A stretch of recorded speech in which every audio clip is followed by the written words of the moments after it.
Yeah.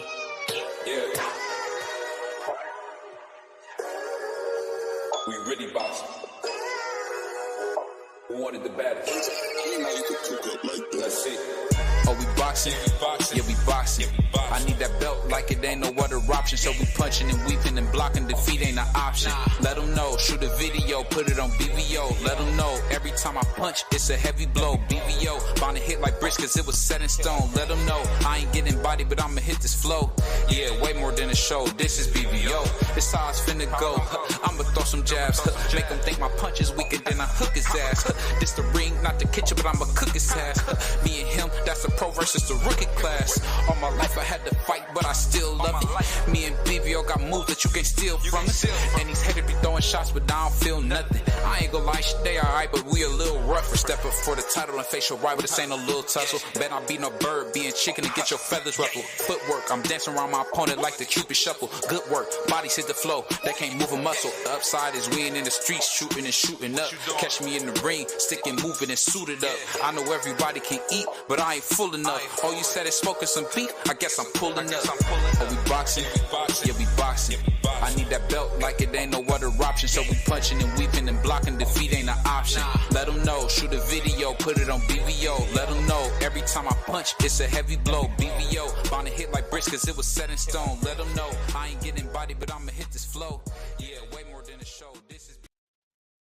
Yo, what's up? It's your boy BBO Boxing. It's your boy D3, aka the Oscar De La Hoya hater, aka don't respect Mexican boxing. So we back, man. What's going on, man? How you feeling? Man, I'm good, man. What's going on with you? Hey, I'm doing good too, man. I can't complain, man. We got a lot to talk about. Salute to my man Josh Sanders in the building early.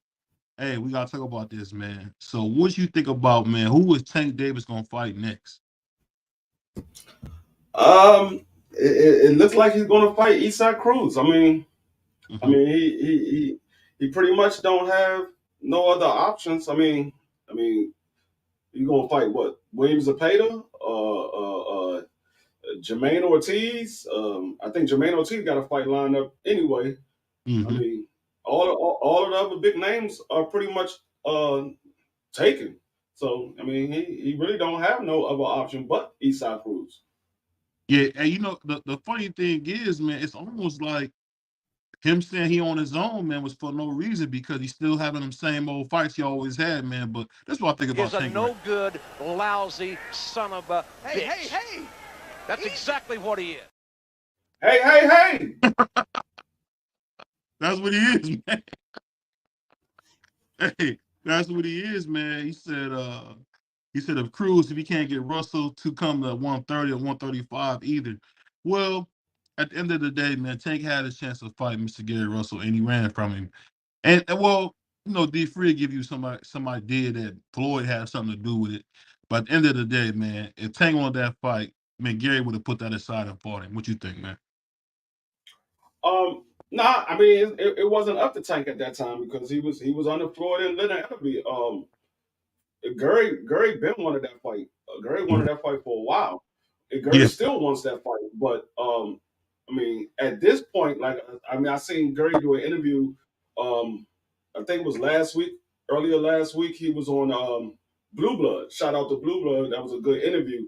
And Gary said he like he's healthy enough to get back in the ring, but his shoulder's only like 80%. He can't get in there at 80%, get in there with a Tank Davis. Now, I don't think Tank Davis will be able to knock him out, but he's not going to look good fighting Tank Davis with his shoulders only being 80%. I think Gary still has the reflexes and the defense to be able to not get hit with the big shot, but he is going to look pretty much like Mark Maceo because he's still going to lose. He ain't going to be able to land the shot, and with your shoulder being 80%, if you can't hurt Tank Davis just going to walk through you. I mean, to tell you the truth, I want to see the fight. I don't hate the kid. You don't? I don't hate the kid, but I just like to put him in the hospital, though. I like to send that to the ambulance.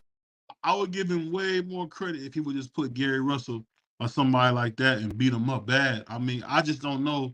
The whole Eastside Cruze fight, it just tells me that all that stuff that, you know, Calvin Ford, his trainer, was saying was all crap.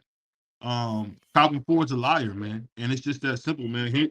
He went on this whole tangent on how Tank wanted to be the best. He wanted to fight the best. It was all lies, man. Salute to my No, man. Calvin Ford is the one that's pushing for the Eastside Cruze because Tank said he don't want to fight him. But at the same token, we know Tank is going to fight wherever the biggest bag is, and right now Eastside Cruze is the biggest bag. Well, you know, Tank does what he's told, man, and I want to stop hearing him say he's a boss. He does what he's told. He said, "No, the politics of boxing stop." Even Russell said that. Yeah, I can agree with that. He said, "Salute my man Bruce Gas in the building. What's up with you, brother?" He said, "Salute BBO and D Free." My man K Savoy, what's going on, my brother? I'll just say this though. I know you won't say it. You're a gentleman. You're a politician, but at the end of the day, man, Tank, his whole team, they all cowards, man. These guys talk a big game. They the face of boxing, blah, blah, blah, blah, blah, blah. But if Canelo did this kind of stuff that y'all seen Tank do, He he'd be ain't an been doing. Oh, here we been doing go. this. Here we go. Here we go. You had to sneak on That's to stop. Y'all keep talking. Huh? You keep talking, man. And you shut the fuck up. I keep trying to tell you. He has been doing this kind of stuff. I mean, I know if you noticed the new background. I'm getting ready for the football season. The new podcast. We got the new podcast. I told you I'm putting a lot into these live streams coming up. So it's going to be a lot more stuff coming up, and we're going to make this podcast the next big thing on YouTube. Yeah, I definitely got to figure out how to do that. I actually got a green screen I'm gonna mess with so I can do the same thing. But I'm still trying to get all the actual facts together. But It's easy. Yeah, we're gonna talk about it. I'll show you how to do it. He said, Regis said, "I'm going to beat your tail in front of your daddy." At the end of the day, man, when I hear Regis Prograde, I want Regis Prograde to shut up. Because at the end of the day, Regis ain't beat nobody. Nobody on Regis Prograde's record or resume can you say is a top 10, is a top contender. At the end of the day, he beat a lot of cans, and he wants us to give him credit for beating up cans. But I'll say this, man. Regis is a hype job, man. I know my man D Free won't say that. Regis is a hype job. Who was he beat? Who was he beat? Nope. I'm not gonna say a hype job because I don't know. I mean, we have to put. I mean, he get in there with Devin Haney and he looked like straight garbage. Then yeah, you could say he was a hype job. Because I mean, regardless of how we feel about Regis Prograde, he did take Josh Taylor to life and death. A lot of people thought Regis won that fight. So I mean, and that was before Regis. I mean, that was before Josh Taylor started looking the way he looked at 140. That was when Josh Taylor was still making 140 at a comfortable weight. Easy. And I think to piggyback off what you said, I think when you think about Regis, yeah, he started off really well, but man, Josh Taylor whooped that tail at the end of the pause at the end of that fight. Josh Taylor beat the life out of him towards the end of that fight because all Regis really did was what he's always done. He's a front runner. If you let Regis Prograde front run, he's going to win a lot of bouts. But at the end of the day, you give him any pressure, any resistance, he folds like a cheap chair from Walmart. That's what he does, man. And I think it's unfortunate that we getting a lot of these pretenders, man, saying that they're good fighters and they're not. I mean, I'm starting to realize this new crop of boxers, a lot of these guys are cowards, man. You know, one of the things I'll say that I'm learning is that the new thing they do is price themselves out. Like when you think about Devin Haney, Sugar Shakur, they had some of the biggest fights of their life up and they priced it. Andy Ruiz. They had a chance to get these big fights. And what do? They priced themselves out. So that's the new way of being a coward, man. And I really don't respect that, different. I don't know, man, about you, but I'm telling you, man, Tank Davis to me has been the worst superstar in boxing ever. He's the worst. Okay, you saying that who would you want Tank Davis to fight right now? If Tank Davis said he want to have a fight at the end of the year, who would you want Tank Davis to fight right now that he wouldn't get criticized about? Right now, I would love to see him fight Jermaine Ortiz right now. Jermaine Ortiz got a fight lined up. No, he'll leave that fight to fight Tank, and you know that. No, I don't, because he signed to Bob Earn. All I know is this. I would love to see him fight Jermaine Ortiz. And if he couldn't get Jermaine Ortiz, I would love to see him fight Frank Martin. At the end of the Frank day, Martin fighting Shakur. but listen, this is what I'm saying. I'm saying before this happened, I don't necessarily think Tank should fight a tough guy right before he just get out of jail. I mean, he just got out of jail. But what I'm saying is this: I think that Tank needs to challenge himself. Maybe fight that No, dude Rivera Ali. Fight somebody with a pulse, man. Rivera. You talking Michelle Rivera? Yeah. That man, as far as Oh, I he's know, at that man is 140. still My mistake. suspended. He's at 140. My mistake. He's No, at he 140. had one. I think he's still at 135 unless he moved up He's at after he got 140. beat up by No, he's Frank and moved up to 140. yeah, he's at 140. Yeah, that's what he did. Yeah. He got beat to You death. get beat up. You get beat up by Frank and you move to 140. Yeah, because he was on those weight cutters, man. Like he was on some type of weight cutter, very similar to clenbuterol, and he just can't make the weight. Let me read a couple of these comments, man. Skywalker, salute. Salute to my man Bruce. He said, "Name Tank Senator win, Leo Santa Cruz. Leo Santa Cruz. I mean, say what you I'll say want. Leo, Pedraga. No, Those are his signature wins. Pedraza, man. You know You what it got is. you got to Pedraza, put Pedraga on it because that was his first title, and but Pedraza was just like Canelo's Austin Trout. It was a good fighter. What I'm saying is, at the time, Pedraga was a big name. He was chosen by a lot of people to beat Tank Davis, but Tank Davis, that was his first big fight, and Tank Davis went in there and knocked him out. So Yeah, I will put Pedraga on there. Yeah, now, Leo Santa Cruz is a bigger name. He's a bigger name. No, Leo Santa Cruz is a terrific fighter, man. No, I'm saying Leo Santa Cruz is a bigger name. The only reason why I say the reason I say Leo Santa Cruz that way is because a lot of people say, oh, he called Leo Santa Cruz up to 130 and Leo Santa Cruz fight at 126. That's all talk. Yeah. And I'm gonna tell you something that kind of got me a little bit about Tank was when Tank, I don't know if you heard the reports, but that boy King Crawford said, I'll wait for Tank at 147. I'll make 147 for Tank. And Tank said, no, I was just joking. I was just playing around. Now, no. I don't think that was a realistic fight. But if Roberto Duran can do it, I know Tank can do it. They're about the same size. I'm not even thinking about Tank Davis and moving up to 147. I'm looking at the fact that this man said he's not going to stay at 147 to fight Boots, but he'll stay at 147 to fight somebody that's not even in the weight class. Come on, man. Get the fuck out of my face with that shit. Hey, you know what's funny? One thing about my brother Freed, man, he gonna just bring up something random. No, because it's the truth. He said he's not fighting Boots. He's going to 54. He want to fight Charlo. But now he's talking about, I stay at 47 to fight Tank. You'll stay at 47 to fight somebody that's 2 weight classes below you, but you won't stay there to fight the man that's been calling you out. I understand what you're saying. But you know what? Let's not forget that guy Boots was talking real tough on $1 million worth of game. When he want to turn the light on, pause. He looked scared to death when he seen King Crawford on that phone. He looked like he was scared to death. And let's not forget, Boots already ducked Terrence. He left the WBO to go to the IBF, so he already ducked him. So at the end of the day, Boots is another coward. You won't call it, but he's a coward. Who's the mandatory for the IBF? It's Boots.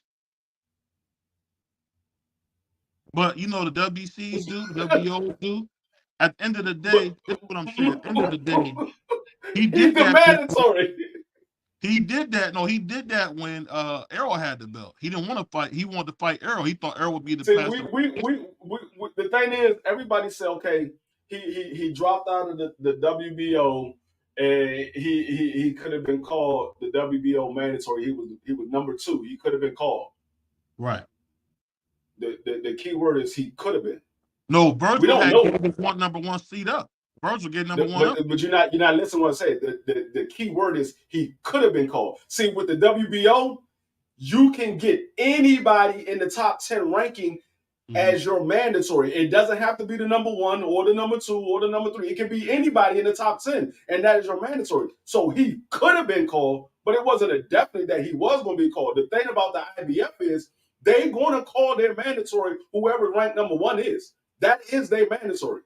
So you can pretty much say that that's a mandatory. D3, you talking politics? I'm going with the WBO and the IBF. The IBF pretty much stand by their rules. The WBO and the WBC usually don't stand by their rules. So I'm a favorite, the one that mainly stand by their rules. Now I understand if you say, oh yeah, Boots ducked out of the weight class, but he's still the mandatory now.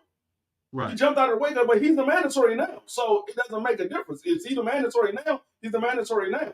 Now, if he drop out now, then we can say, yeah, that man scared to death of Terrence Crawford. You can say that twice. That's twice. You could have been the mandatory at the WBO and you dropped out. Now you are the mandatory in the IBF and you dropped out. Yeah, you scared to death of Bud Crawford.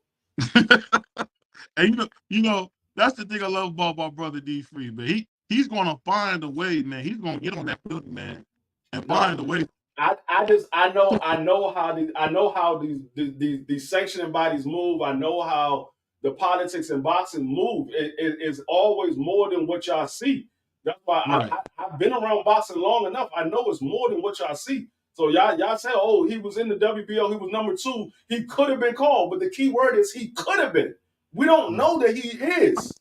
I'm not gonna argue with that. You right about that, but I'll say that. I'm gonna give a couple shout outs. Salute to my man Tommy from the Bronx, man. I thought I smelled some adobo seasoning, man. I knew that was you. Salute to my man Josh. Case the boy said, no, I'm not going to say that Regis is no joke. Regis is a hype job. I know he's from New Orleans. I know y'all he like called a big kitty cat or something, but the dude is garbage, man. He need to get a real win on his record.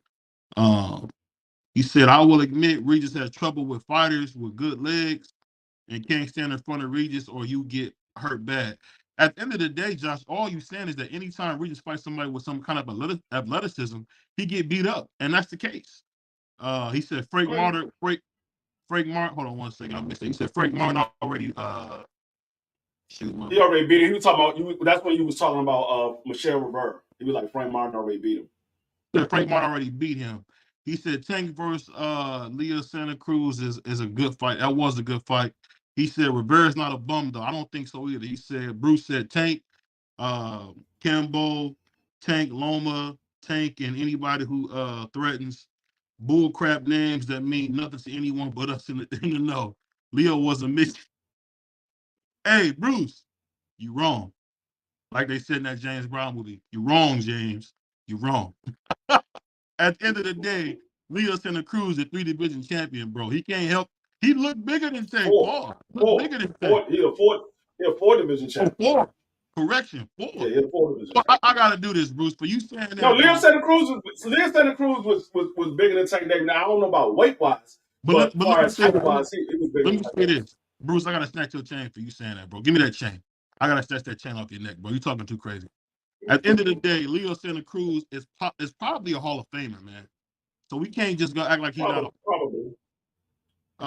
He said, I think Rivera is under suspension. Would be a good fight, but he's coming off an injury. But I think Edwin, Sotelo to be a good opponent for Tank. Yeah, but that's not gonna happen. He said, wait on it free. Let him land. Salute to Kui in the building, TYT. Salute to my brother, Mark Nash. Salute to my brother. He said, smash the like, salute. Smoke Session, what he say? When's the last time the IBF mandatory fighter that fought? When is the last time the IBF mandated a fighter to fight? It's been a while, bro. It's been a long time since I've seen the IBF mandate a fight. But that's what I'll say. And that's gonna make my brother D3 laugh. I know this. If it was Teo doing this crap, he would have his head. If this was Teo doing this corny stuff that Tank be doing, my man D3 would have his head. He still gives Teofimo Lopez problems because he lost to George Camboso. At the end of the day, bro, he was sick and still fought him. George Camboso was a tough guy. And I'm telling you, man, it's cool when George Camboso is a tough guy. I do it. Huh? You say George Camboso is a tough guy? Yeah, he's a tough guy. No, the hell he's not. Come on, dude. He won a bunch of them split decision fights, bro. You gotta exactly a bunch of split decision fights. That don't mean he's a bum. He was fighting old ass dudes and got split decisions. You know what's so funny about these? Mickey Bay, he got a split decision against old ass Mickey Bay. Hey, hold on 1 second. I gotta bring my young pup up here, man. AKA Mookie, man. My brother Ja. What's going on, man? Mookie's in the house, Ja. What's good, family? Hey, let me ask you this, man. Let me ask you this, Ja. You know this better than me, man. You the next middleweight champ. If Tank was the way Tank is moving, is it not embarrassing? Yes or no? No, for me, it's not really embarrassing right now. You know what I'm saying? He just, for me, take a little break, for me, but come back, get like a little payday fight, and then for me, start making the big fights. You know what I'm saying? Just readjusting real quick. All I ask BVO, he still has to answer the question because everybody he named, they already got a fight lined up. I said, who do you want Tank to fight right now? Who can he fight right now that he wouldn't get criticized about? Who can he fight right now? Because we already know that Bob said he's not fighting, he's not putting Loma in the ring with Tank Davis. We already know that. Mm-hmm. Shakur is fighting Frank Martin. Jermaine Ortiz has a fight lined up, who is also under Bob Arum. And there's nobody else. Who else you want him in the ring with? Right now, Pitbull Cruze is the biggest name right now. Right. And plus, but Devin Haney ain't saying Tank name for nothing. So. And you know what's so funny, man? We all know Devin Haney would get beat to death by Tank, bro. All them left hands he took, man, pause.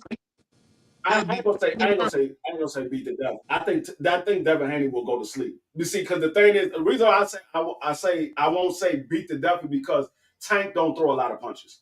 Tank throw roughly about 15 punches around. He lands at a high rate, but he doesn't throw a lot of punches. But I think he will put Devin Haney to sleep. I think he'll put Devin Haney to sleep. Didn't he beat a man blind? What are you talking about? Yeah, with three shots. It was 3 punches. But he didn't beat him to death. He just hit him with 3 shots. They went blind. Hey, I'm gonna say Tank Davis don't throw a lot of shots. He don't throw a lot of shots. You a fighter. If somebody hits you with 3 punches and you blind, that's not beat to death? No. No, that's just embarrassing though. That's like damn. It's embarrassing. It ain't beat to death though. That ain't beat to death. But yeah, you get him with 3 shots. I'm gonna tell you something funny, D Free. Ja's my guy, man. Pause. But this kid don't start fighting until he get hit. Like I was watching him. If you watch his fights, man, great ring IQ, but somebody got to hit John in the mouth before he fight. So he's not a good guy to listen to. I'm gonna ask you this question: do you think Dominique Brazil got beat to death when he lost to Deontay Wilder?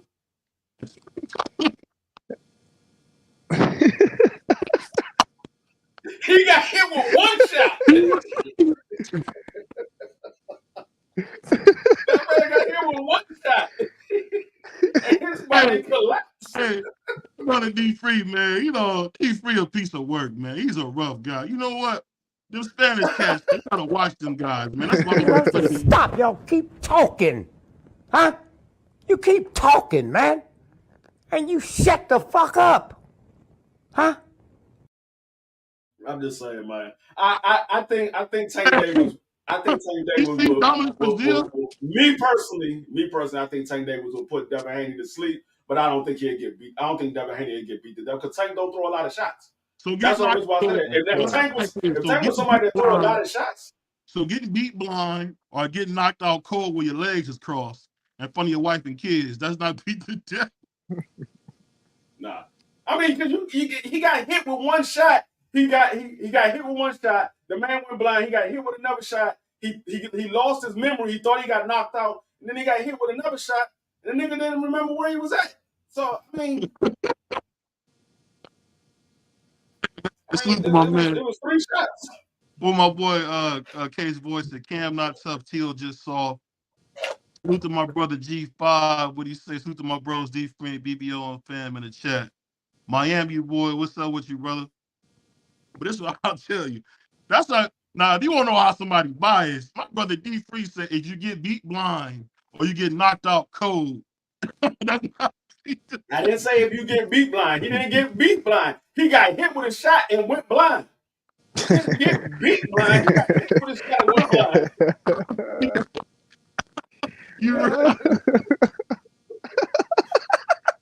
The dude came up the ring with the Ray Charles glasses on, bro. You talking about he didn't get beat blind? Hey, but he got hit with a shot and went blind. Well, let me ask you guys this, man. What you think about Sugar Shakur telling Devin Haney, don't let me catch you in the street, or you gonna end up like Takeoff? Man, bullshit. Bullshit. I'm gonna tell y'all, like I said yesterday. I can't remember who channel I was on yesterday, but I said this yesterday. I might have said it on my channel. This is all for the fans. This is all for the Twitter people that follow them on Twitter. I don't think Shakur or Devin Haney gonna do anything they see each other in the streets. These niggas, they know where each other live at. They know where they hang at. They know everything about each other. If they was going to do something, they would have pulled up. I just think that it's just to build a fight for whenever they fight in the future. I don't think it has nothing to do with what they're going to do if they see. I guarantee you, Devin Haney could see Shakur tomorrow and nothing will happen. They're going to give each other their evil eye and go about their business. I don't believe none of that. I would believe that if I wouldn't have seen what happened at Takeoff. So, I mean, if somebody say, we're going to do you like we did Takeoff, I mean, come on, man. It's kind of rough. But that wasn't Shakur, though. That wasn't Shakur. Ain't Shakur with Jay Prince? Shakur's with Jay Prince, but that wasn't Shakur. Oh, okay. Shakur said, I'ma slap you. Shakur said, I'ma slap you. I said, I don't think Shakur going to do anything. Oh, okay. Hey. So I bet you believe Ray Lewis is innocent, don't you? Something wrong with BVO, man. hey, be free a piece of work, bro. He probably think Ray Lewis is innocent. Where's the white suit at, Ray? But other than that, he said, for example, Beat was Ugas versus EJ. No, Beat was Terrence versus EJ. That's Beat. He's talking about. Yeah. But that was beat up to death. That was beat to death. I mean, Ugas, at the end of the day, man, Ugas have been getting beat up by guys at 140 for a very long time. But when it comes to EJ versus Terrence Crawford, that's crazy, man. But getting to that point, I really wanted to break this fight down, man. Who do you think will win Terrence versus Canelo? Who do you think will win in that fight? I would have to give it to Terrence Crawford. You feel me? But Terrence Crawford, he the better but conditioned fighter, but he don't have real stamina issues. But he got good punch placement, switch hitter. Feel me? I never seen Canelo go against anybody like that. So I got to give it to Terrence Crawford, but Canelo not keeping up with Terrence. Me personally, I'm gonna say it's a 50-50 fight, and the reason I say this. The reason I say this is because Terrence Crawford has all the boxing ability to beat Canelo Alvarez. I just don't know how Terrence Crawford going to look at 168. That man is moving from 147 all the way up to 168. I don't know how he's going to look. I don't know. That's going to be his natural weight. That's going to be his natural weight. You can say that, but you don't know what that man walking around in.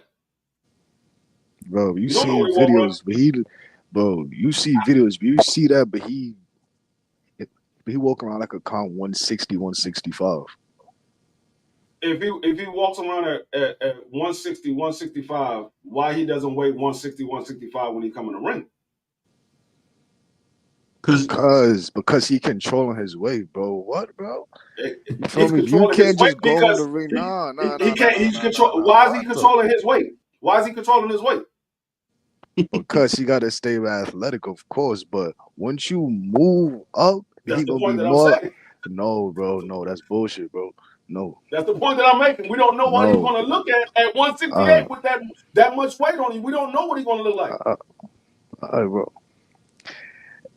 I seen somebody that was much more athletic than Bud Crawford. When he moved up to heavyweight, that nigga wasn't that athletic no more. And I'm talking about Roy Jones. He wasn't that athletic anymore. That man was standing pretty much right there in front of John Louise. He beat the shit out of John Louise. He was more athletic than John Louise.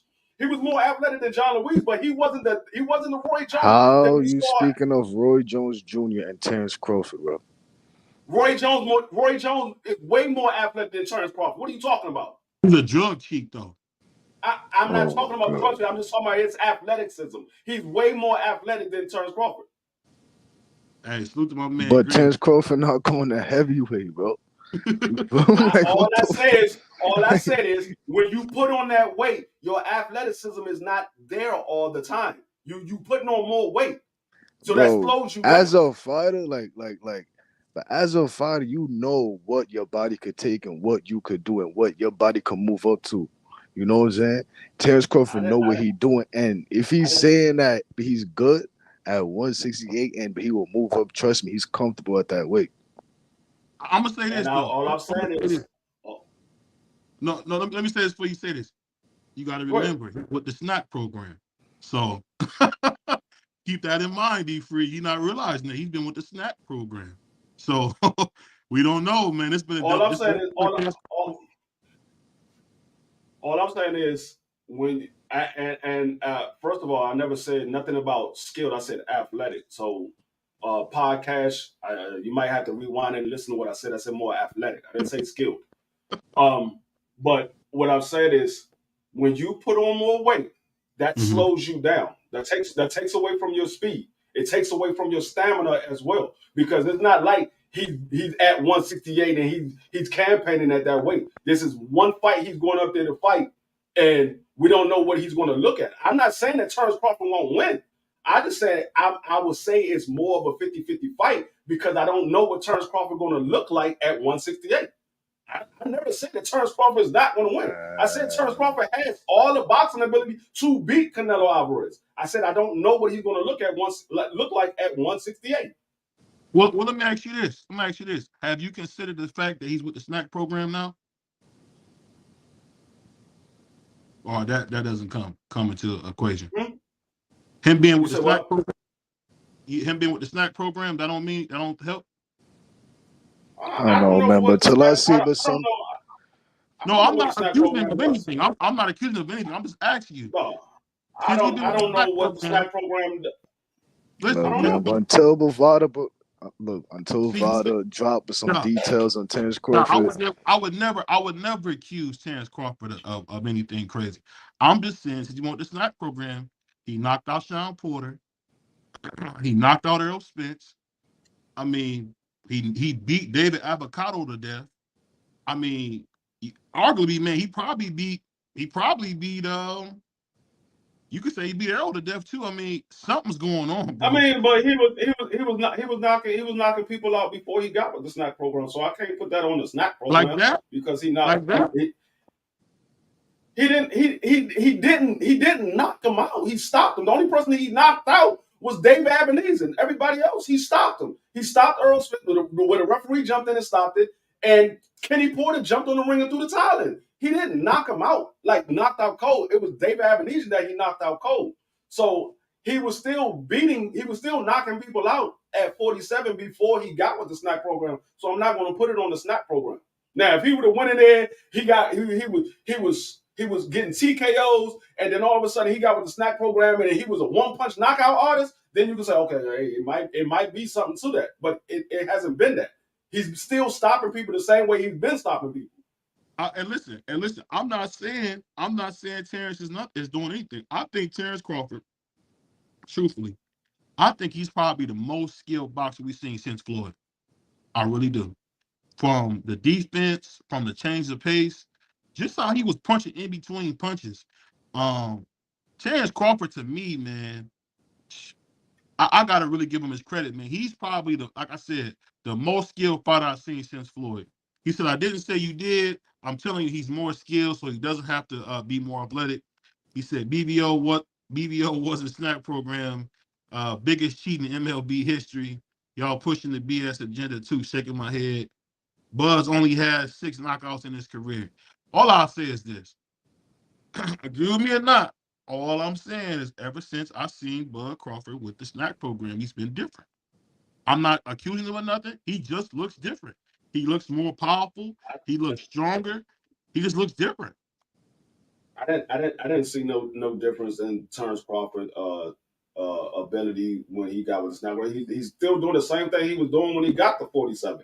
I don't see no difference. He's still doing the same exact thing. Well, now, like I said, he might got a strength and conditioning coach with the snap program, which could make him look stronger than what he normally has been in the past. But that doesn't mean that he's on something. He just might got a strength and conditioning coach. I like I said, I'm not saying that he's done anything. He said Bud could get Canelo off balance, but it'll be the first to drop Canelo. I'm convinced because he dropped my dog Errol. He's also in his mid-30s. Old man strength is a real thing. His IQ has improved as well. I'll say this. And he got the best adjustments I've seen in this generation. The best adjustments. Absolutely. Yeah, I mean, like I said, I don't. When I heard that people started talking about that, I said, until a man tests positive, I'm not putting that jacket on nobody.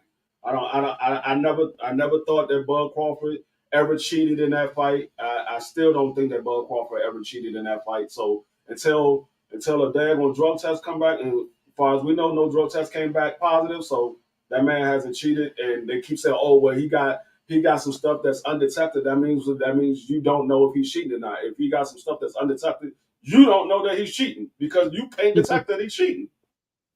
And this is what I'll say. I don't think he's cheating, but I'll tell you this. You know what? I agree with everybody who says he's not cheating. But at the end of the day, he looks different since he's been with the snack program. If you say he's not looking different, you're not being genuine. You're not being honest. He looks different. He looks more powerful. And remember this. Remember, he had to get off the scale and come back 30 minutes later to make the 147. I mean, I don't know. Hey, John, you could tell me if I'm wrong, but when does a guy get stronger in his doggone 30s? I mean, shit, man, better conditioning. You know what I'm saying? But change. Better conditioning. You know what I'm saying? Just getting strong. I know a guy right now who got strong as hell in his damn 50s. Yeah. that nigga was weak as shit. That nigga started working out. That nigga strong as a motherfucker now. Hey, he was in there. I'm gonna tell you something funny that I seen. Shout out to my brother Q, lost all the boxing. That's my brother right there. Hey, when I seen Terrence Crawford push Errol back and begin to just beat on him, pause, I was like, whoa, where did that come from? I didn't see that. You gotta remember that. Different. He does look different. Speak to my man Greenlight. He said, and plus, he knocked everyone out, bro. He was bigger than Errol. Pause. He was. He said some people underestimate the damage an accurate punch can do. He's the most accurate puncher today. 31 knockouts. Is he the most accurate puncher? I think you got to talk about Tank Davis when you talk about most accurate puncher because you talk about a guy that don't waste no shot. I mean, Bud is up there. He's up there as far as accuracy. But the most accurate puncher is probably Tank Davis. But Bud is up there. He's probably like top 5 in accuracy. He's probably top 5. Yeah, and I'll say this. You know, before we get to our next topic, I gotta ask you a serious question, man. You gotta ask you a serious question. Who won the fight? Was it Oscar De La Hoya or Sweepy? I'm gonna give you a chance to clean up your answer because you said something crazy last time, D. Who won that fight, man? It's an ongoing thing. Me and D Free always discuss. Y'all know that. Y'all know how we do, BBO Nation. We gotta talk about this. At the end of the day, who won that fight, D Free? Somebody you asking me? Yeah, I'm asking you. I'm asking you. Nigga, you already know what my answer is. Sweepy won that damn fight. Why you keep asking me? You asked me this question 14 times. I'm gonna say Sweepy, and then on the 15th time, I'm gonna say, you know what? Oscar won that fight, dog. Oscar won it. No. Hey, John. Won that fight. Hey, John. Why does my brother want to talk to me like that? Why you want to talk to me like that? Ain't that crazy?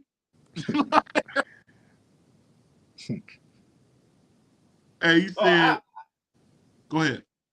No, I was like, I have yet to see somebody say Oscar. The only person that you got up and said Oscar was Bruce Gas, and Bruce Gas said, "Well, it's 3 judges, so I'm just one judge. I'm just one judge." What he say? I gave it the bug, but it's not. I'm not mad at Tank. He's got 25. He got 25 KOs and 6 TKOs and 6 KOs. He said Panel Shakur is a much more accurate puncher. Tank is an accurate knockout hitter. LOL. Sweet Pea, but Sweet Pea played with his food. He said, "Free, you want you to change your answer so bad." That's what I'll say. That's what I'll say. I can't say Shakur green light, and I'm gonna tell you why. Because Shakur hasn't fought anybody under 30, and I don't know when. I'm starting to believe Shakur. He about to fight somebody 28. Well, finally, I'm just saying, man. Shakur has kind of shown us, man. He's a little bit of a coward, man. He don't want the big fights. He had a chance to fight Devin Haney and say it was a bullcrap offer. Guess what? That's all I know.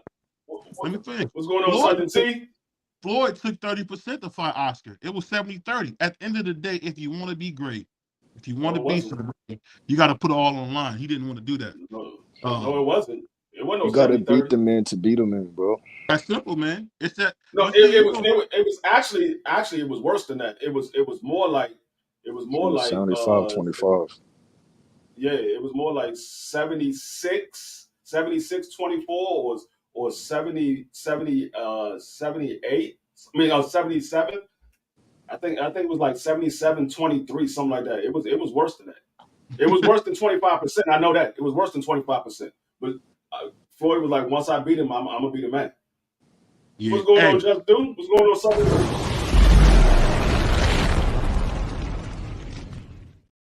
To my man Southern T, man. But I'll tell you this, man.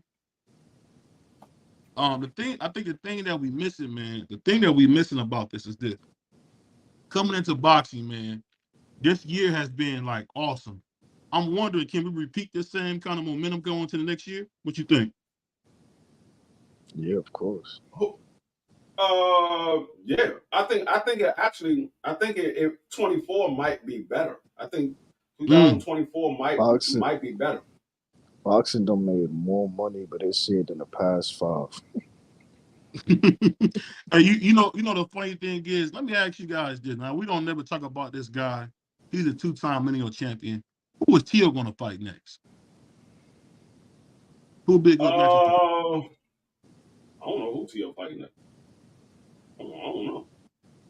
I mean, he could fight Matisse. He could fight Matisse. No, I don't think Hitchens. He will fight Hitchens because he might stop Hitchens, man, and that'll ruin his career. Man. I don't want that. He could fight Matisse. What you mean? Africa but touch Teo amateurs. You hear what he said? Listen, you hear what John said? Tell that D3 what you just said, man. I heard him say Africa but touched him up in the amateurs, man. Hey, man, Africa he got skills. He got skills. I mean, who knows? He might fuck around and beat Teo. We saw Cambosa do it, and Africa put Cambosa to sleep. I'm just saying. You know, Teo had those moments where he going in there big-headed, and he think he just gonna walk through that guy, and that guy catch his ass for something, and he go to sleep. I'll say this. Salute to my man just saying about the Jose Ramirez fight. I heard about that too. I'm telling you, the thing about Teo is if he respects you, he gonna knock you out. If he don't respect you, he had them little blips. Like when he respected Richard Comey, beat him to death. Respected Lomo, beat him to death. Didn't really have much respect for Ocampo and Martin. Didn't do that well, but respected Josh Taylor, beat him to death. So I mean, you put him in there with somebody he respect, they get beat to death, man. And that's kind of how it is. And I think Hitchens would be a good fight, but Hitchens is so young in his career, I wouldn't want to see him get knocked out. Damn that. Fuck that fight with Africa. I want him to unify with Matisse. He starts Matisse. He stopped the kid. You know it. That's why you In like the hospital. Matias put that man in the hospital for real. Oh my God, he only got like 2 fights. What are you talking about? He put that man in the hospital for real. What he say? Put him in the hospital for real. Josh said if the politics don't get in the way, messing it up ish. He said Teo don't fight bums either. Right. Tell my man, just do that. I mean, tell my man, not my man, just do my man D Free that. At the end of the day, man, Teo don't fight no bums. He don't. So y'all say Kambosos is a good fight. He was a mandatory, man. He don't fight no bums. I don't give a mandatory or not. He don't fight no bums. So Kambosos is a good fight. He was an undisputed champion, wasn't he? Yeah. No, he wasn't. Yes, he was. No, he wasn't. He was undisputed. Pull up the undisputed champions right now. I guarantee you. Oh, we're not doing this, bro. We're not doing that, man. We're not doing that. Oh my God, bro. No, you went there. You went there. Man. Teo's undisputed, man. You did that. You did that. I didn't do that. Like I said, you pull it up. I guarantee he's not on the list. Salute to my brother Teo, man. He said salute. Salute to my man Just Do. Said Teo's supposed to be fighting Jose Super Bowl weekend, I believe. They working on it. That'd be a good fight. He said Teo wants to rematch Cam. No, he don't. He said Teo don't fight black fighters anyway. Yeah, actually, the only black fighter that is Richard Coleman that I can think of. The only black fighter he fought. That's the only one I can think of. Yeah, that's the only one I can think of as well. He said no, Matias gonna punish Teo. No, Matias is going to bed. What are you talking about? He gonna put Teo in the hospital for real. How do you figure that, man? Who has he beat this? Dog, why do I think of that? Because Kambosos had that man thinking his chest exploded. Bro, Teo lost that fight, Teo lost that fight against Kambosos because he was bullshitting. Yeah, bro, a serious Teo is a scary Teo. I don't care if he was bullshitting or not. Kambosos had that man thinking his chest exploded. So that man, Kambosos, can't punch through a wet paper bag. And you talking about Matias? A known knockout artist at 140? Come on, Is Matias better than Josh Taylor? No. I think Matias will beat Josh. I think Matias will stop Josh Taylor. Now? You think he's stopping now? When else was he supposed to fight him? Hey, he wasn't in contention to fight him no other time. I'm talking about right now. I think he'll stop Josh Taylor. Case of boys. Teo beat Josh Taylor now. He said Teo beat Josh Taylor now. Hold on, what he say? He said BBO said 3 times fast, then Teo undisputed. He said you sleep on Matias, bro. He the most ducked fighter at 140. Antoine Russell was not ducked at all. He just been having some issues of, I guess, staying focused maybe because I think, all jokes aside, I think Antoine Russell is probably the most talented fighter at 140. I just don't know. It had nothing to do with focus. It had nothing to do with focus. Their camp, they saw some things in the Rancis fight, and they said they just feel like he need to fine tune some things. And we saw the results of that when he got in there with Kent Cruze. He put that man out in the first round. I thought it was going to go 6. He put that man out in the first. I did too. I just say this. I think Antoine Russell is everything we thought his brother was, but a bigger version. And I'm telling you, man, if he can get focused, I think he could be I don't think he could beat Teo, but he could beat everybody else at 140. I think Teo's special, man. He'll beat Teo. Only person I could see maybe being Teo is maybe a Ryan Garcia. I'm gonna tell you why Antoine will beat Teo, and this is the main reason. This is not the only reason, but this is the main reason. Teo can't fight off the back foot. Well, let me ask you this: have you not seen that Gary Antoine still smothers his punches? Have I not seen Gary Antoine what? He smothers his punches. He don't know how to step back. Yeah, he does smother his punches, but he also goes to the body while he's on the inside. He smothers punches to the head. He don't smother his punches to the body. But what I'm saying is he can't get people out of there because he's smothering punches. I'm telling you, I'm not trying to dispute. Hold on. You say he can't get people out of there. Last time I checked, that man has got 100% knockout ratio. No. I didn't mean to say get him out of there. What I meant to say is he's not getting the showcase knockouts like he should be getting as much. I'm not saying this past fight. I'm talking about in general. A lot of fights he make harder than they should be if you watch him. He be really beating people to No, death. it's only 2 fights that y'all say that not a showcase knockout, and that's Victor Postile and Rancis. Any other fight you see from Gary Antoine was a showcase knockout. Go back and look at his fights. It was a showcase knockout. It just those 2 fights he had a little bit of problems, and rightfully so. Those guys are veterans, so it should have been a test fight for him. And those was 2 step-up fights. This is what I'm saying. This is what I'm saying, Free. And let me ask you this, John. You're a fighter. You in the ring. So if a guy is strong and smother his punches, doesn't that make him a little bit easy to beat if he gonna smother his punches anyway? Yeah, because now you could say me catch and shoot. You know what I'm saying? As soon as you smother, catch, shoot, bang, bang, bang, bang, bang. You feel me? So yeah, it's gonna be like an easier fight because he coming forward, he not really landing nothing. For me, he smothering his punches. Yeah, that's gonna be easier fight for me. I'm telling you, he only smothered the punches to the head. He don't smother the punches to the body. You saw where he stopped Kid Cruze at, to the body. Right. He don't smother his punches to the body. He gets to the inside and he put his head on your chest and he goes to your body. He'll throw a couple of shots up top to keep your guards up, but he's going to your body. That's why he likes to get on the inside. He likes going to the body. That's his favorite spot, is going to the body. If you see majority of his knockouts, it's to the body. It's not to the head. It's to the body. Yeah, that's a good point. And this going to our next subject. Do you guys feel like Daniel Dubois got robbed? Hell yeah. Yep. Hell yeah, he got robbed. Yep. So let me ask you this: How in the world can Usyk dare say he can beat Tyson Fury and he look like dog crap versus Daniel Dubois? No, damn that. How did you think that he could beat Tyson Fury? I told you that he couldn't beat Tyson Fury or Deontay Wilder. You told me, no, he gonna outbox them. I told you that he cannot beat neither one of those guys. Usyk is pause. He is too small for those guys, and he don't like body shots. I didn't know up until the day before the fight. I didn't know that he got stopped by Arthur Beterbiev in the amateurs to the body. I didn't know that. I found that out the day before the fight, and I was like, "Oh shit!" I didn't know that, but I knew that Joshua had hurt him to the body when they fought, but I didn't know he had got stopped before to the body. So yeah, I mean, he don't like body work. He don't like body work at all. Plus it's exposed too. You feel me? So it's like now everybody's starting to pick up on it.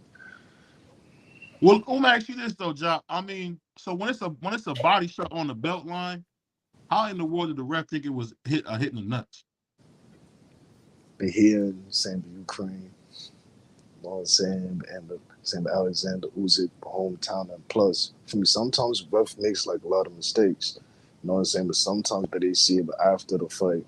You know what I'm saying? But they were just in the moment, and the ref, he wasn't really. Yeah, I mean, and I got to go back and look again and see what side the referee was on, because it could have just very well been the fact that Usyk sold it. Usyk could have just sold it.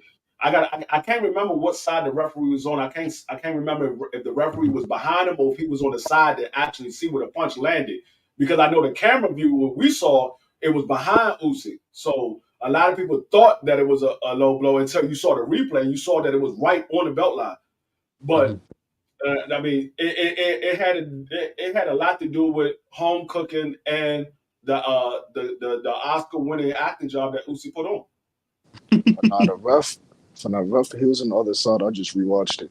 You feel me? But he didn't get to see but on the other side. So when Usyk got hit. So yeah, but Usyk sold it. Yeah. You know what? I'll say this. When it comes to Usyk, man, I definitely was wrong. And what you said was really true, D-Free. When he got in there with a legit heavyweight, he looked small.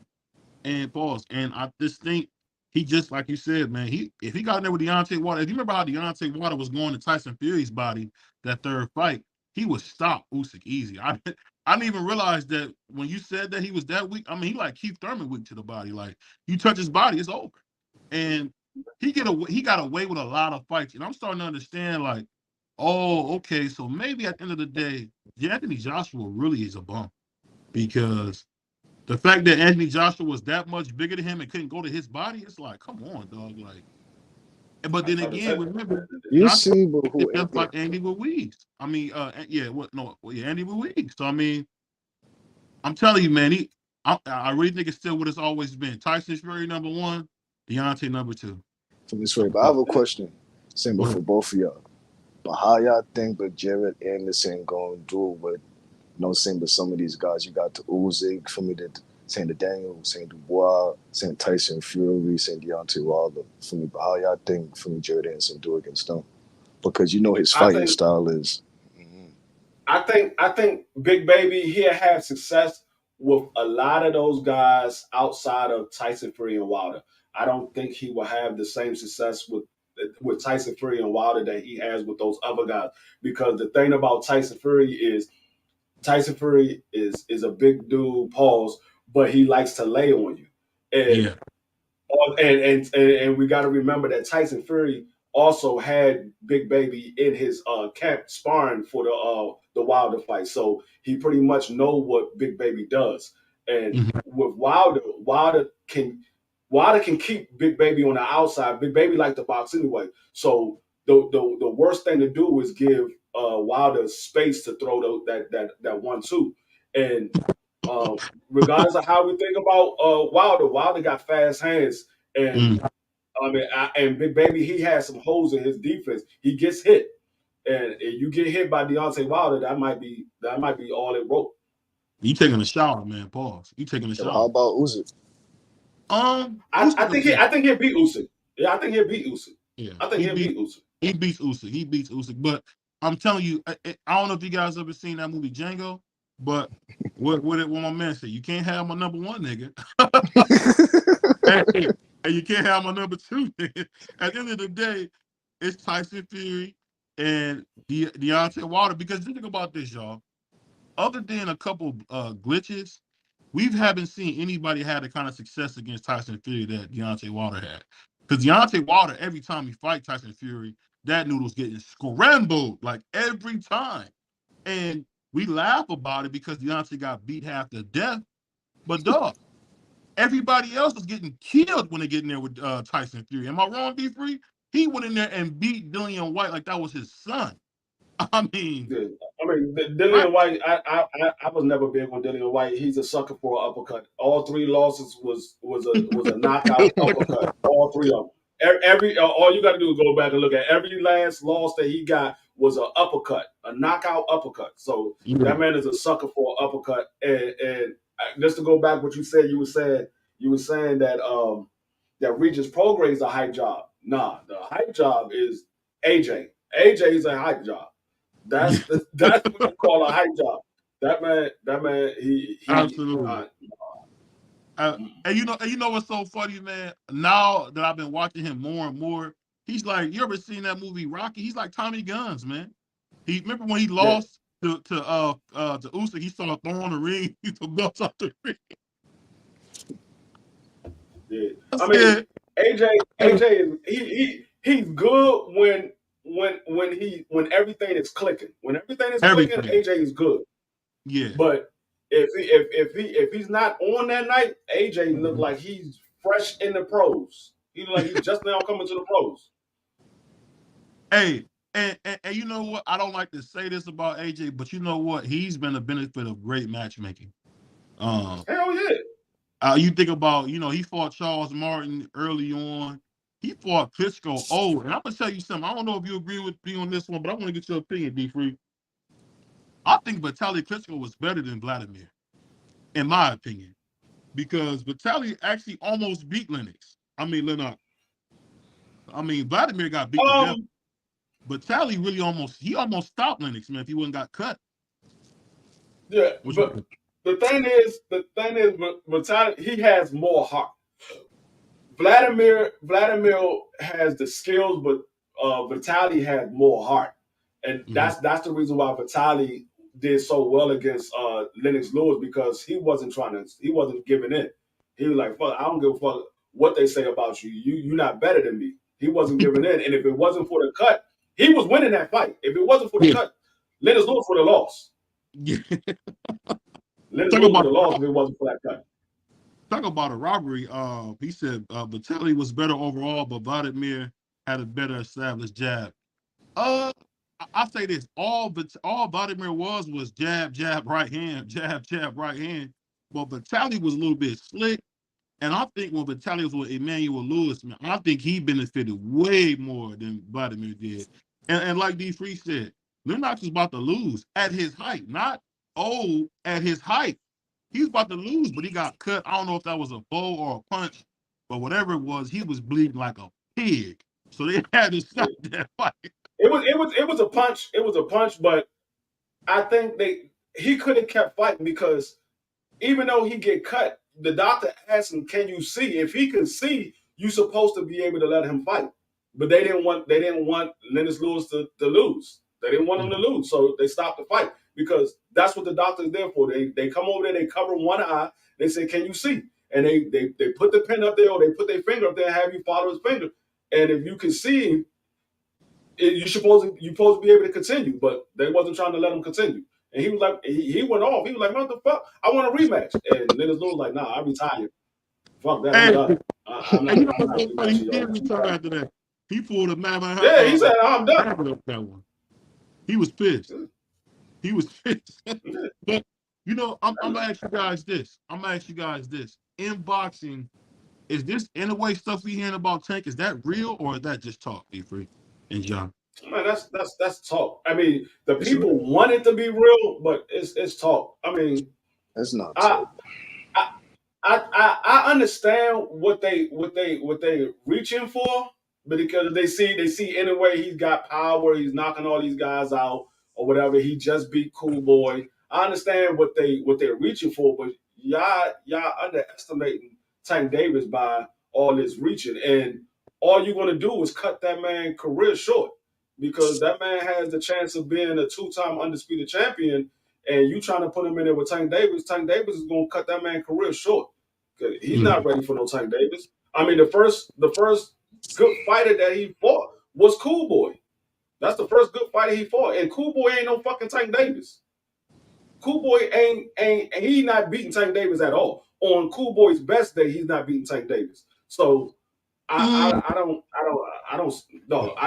On Cool Boy's best day, he's not beating Tank Davis. No, I'm not thinking beat him. I'm just more or less thinking about what you're saying as far as I don't know. Cool Boy fought everybody, man, and I don't take that lightly that Cool Boy didn't fought. You know, the likes of Thig. Everybody, he fought everybody except NJ and another guy. I can't remember his name, but he fought everybody. It's like I don't want to take away from his legacy, man, because he really No. I'm not taking nothing away from Cool Boy. Cool Boy, he great in his own, but he ain't no fucking Tank Davis. And we saw what a 36-year-old Nito Donaire did. He broke that man's face. So, Nito broke your face. Tank Davis is putting that man in the hospital for a couple of weeks. No, he's not ready for no Tank Davis. What do you think? But that fight. Look, that fight, bro, could happen. You know what I'm saying? Like, in the next 4, maybe 5 years, that could probably be the fight. Yeah, you know what I'm saying? Yeah. Oh, yo, that's going to be like a record-breaking fight, saying by my opinion, in the next few years. And 2, for me, I don't really see Tank Bawash anyway, because anyway is strong. You feel me? But he boxed, but he set all his shots up. You never see him waste on punches. He got a good style of fighting. You feel me? So, yeah, but I see that fight happening. But I got Tank though, regardless. But I see that fight happening. I didn't see Tank in there with guys that can punch hard and got knockout power. Nah, but and Tank none of them was really a threat like how Inoue is a threat. You feel me? None of them is. Yeah, but anyway, also hasn't been in there with nobody like a Tank Davis. We never seen Inoue in there never with somebody been in there. Exactly, they both never tasted, but you feel me? They both never had same taste in themselves. Anyway, is not a threat to Tank Davis, dog. He's not a threat. He's gonna Bro, look what are just you like talking everybody about, else. bro? What the? No, bro. He's not a threat to Bullshit. Tank Davis. Everybody Bullshit. said Ryan Garcia was a threat to Tank Davis, and I said he wasn't. And we saw he wasn't a threat. Bro, Everybody that's said Ryan Rolly was a threat to Garcia. Tank Davis. He wasn't a threat. We have Bro, seen Tank Davis in there with these guys. They not threats. This is anyway, bro. No, I see. You saying this is anyway? Anyway, it's somebody special. He's not. He does a lot at the lower weight class. He's not special. D-Free. All right, bro. He's not special. Name the big fights that he had on his resume. Name the big fights. You sound a little, you sound a little biased. You know what I'm saying? Listen, but anyway, it's a threat, bro. You feel me? You can look at his. Name the big fights on his resume. Name the big fights. If he had waves in the beard, man, that'd be your guy. If he had waves in the beard, I'd say that man get killed by Tank Davis as well. What are you talking about? That man is way too fucking small for Tank Davis. D-Free, we see levels way too small. Tank, what the? Okay. I'm gonna tell you what y'all sound like. I'm gonna tell you what y'all sound like. You don't know what you talking about. I'm gonna tell you what you talking about, bro. Listen, this is what y'all you don't know sound shit like. about This is what y'all boxing. sound like. Bro. Dog, what? Nigga, I've been around boxing before you was even born. What are you talking about? Bro, this is what y'all sound like. So how you talking about? Listen, anyway, it's not a threat, bro. Let me explain it to you. If you let me talk, you'll hear me. Let me explain it to you. This is what y'all sound like. Y'all sound like Tank Davis is a threat to Bud Crawford. That's what y'all sound like. He's not. No, he's not. Exactly. And anyway, it's not a threat to Tank Davis. That's what we're saying right now. You saying Tank is strong like Crawford? No, that's what y'all say. Y'all sound like when y'all say Tank Davis is a threat to Crawford. When y'all say anyway is a threat to Tank Davis, it's like y'all saying Tank Davis is a threat to Crawford. He's not a threat to Crawford. Crawford is too big for him.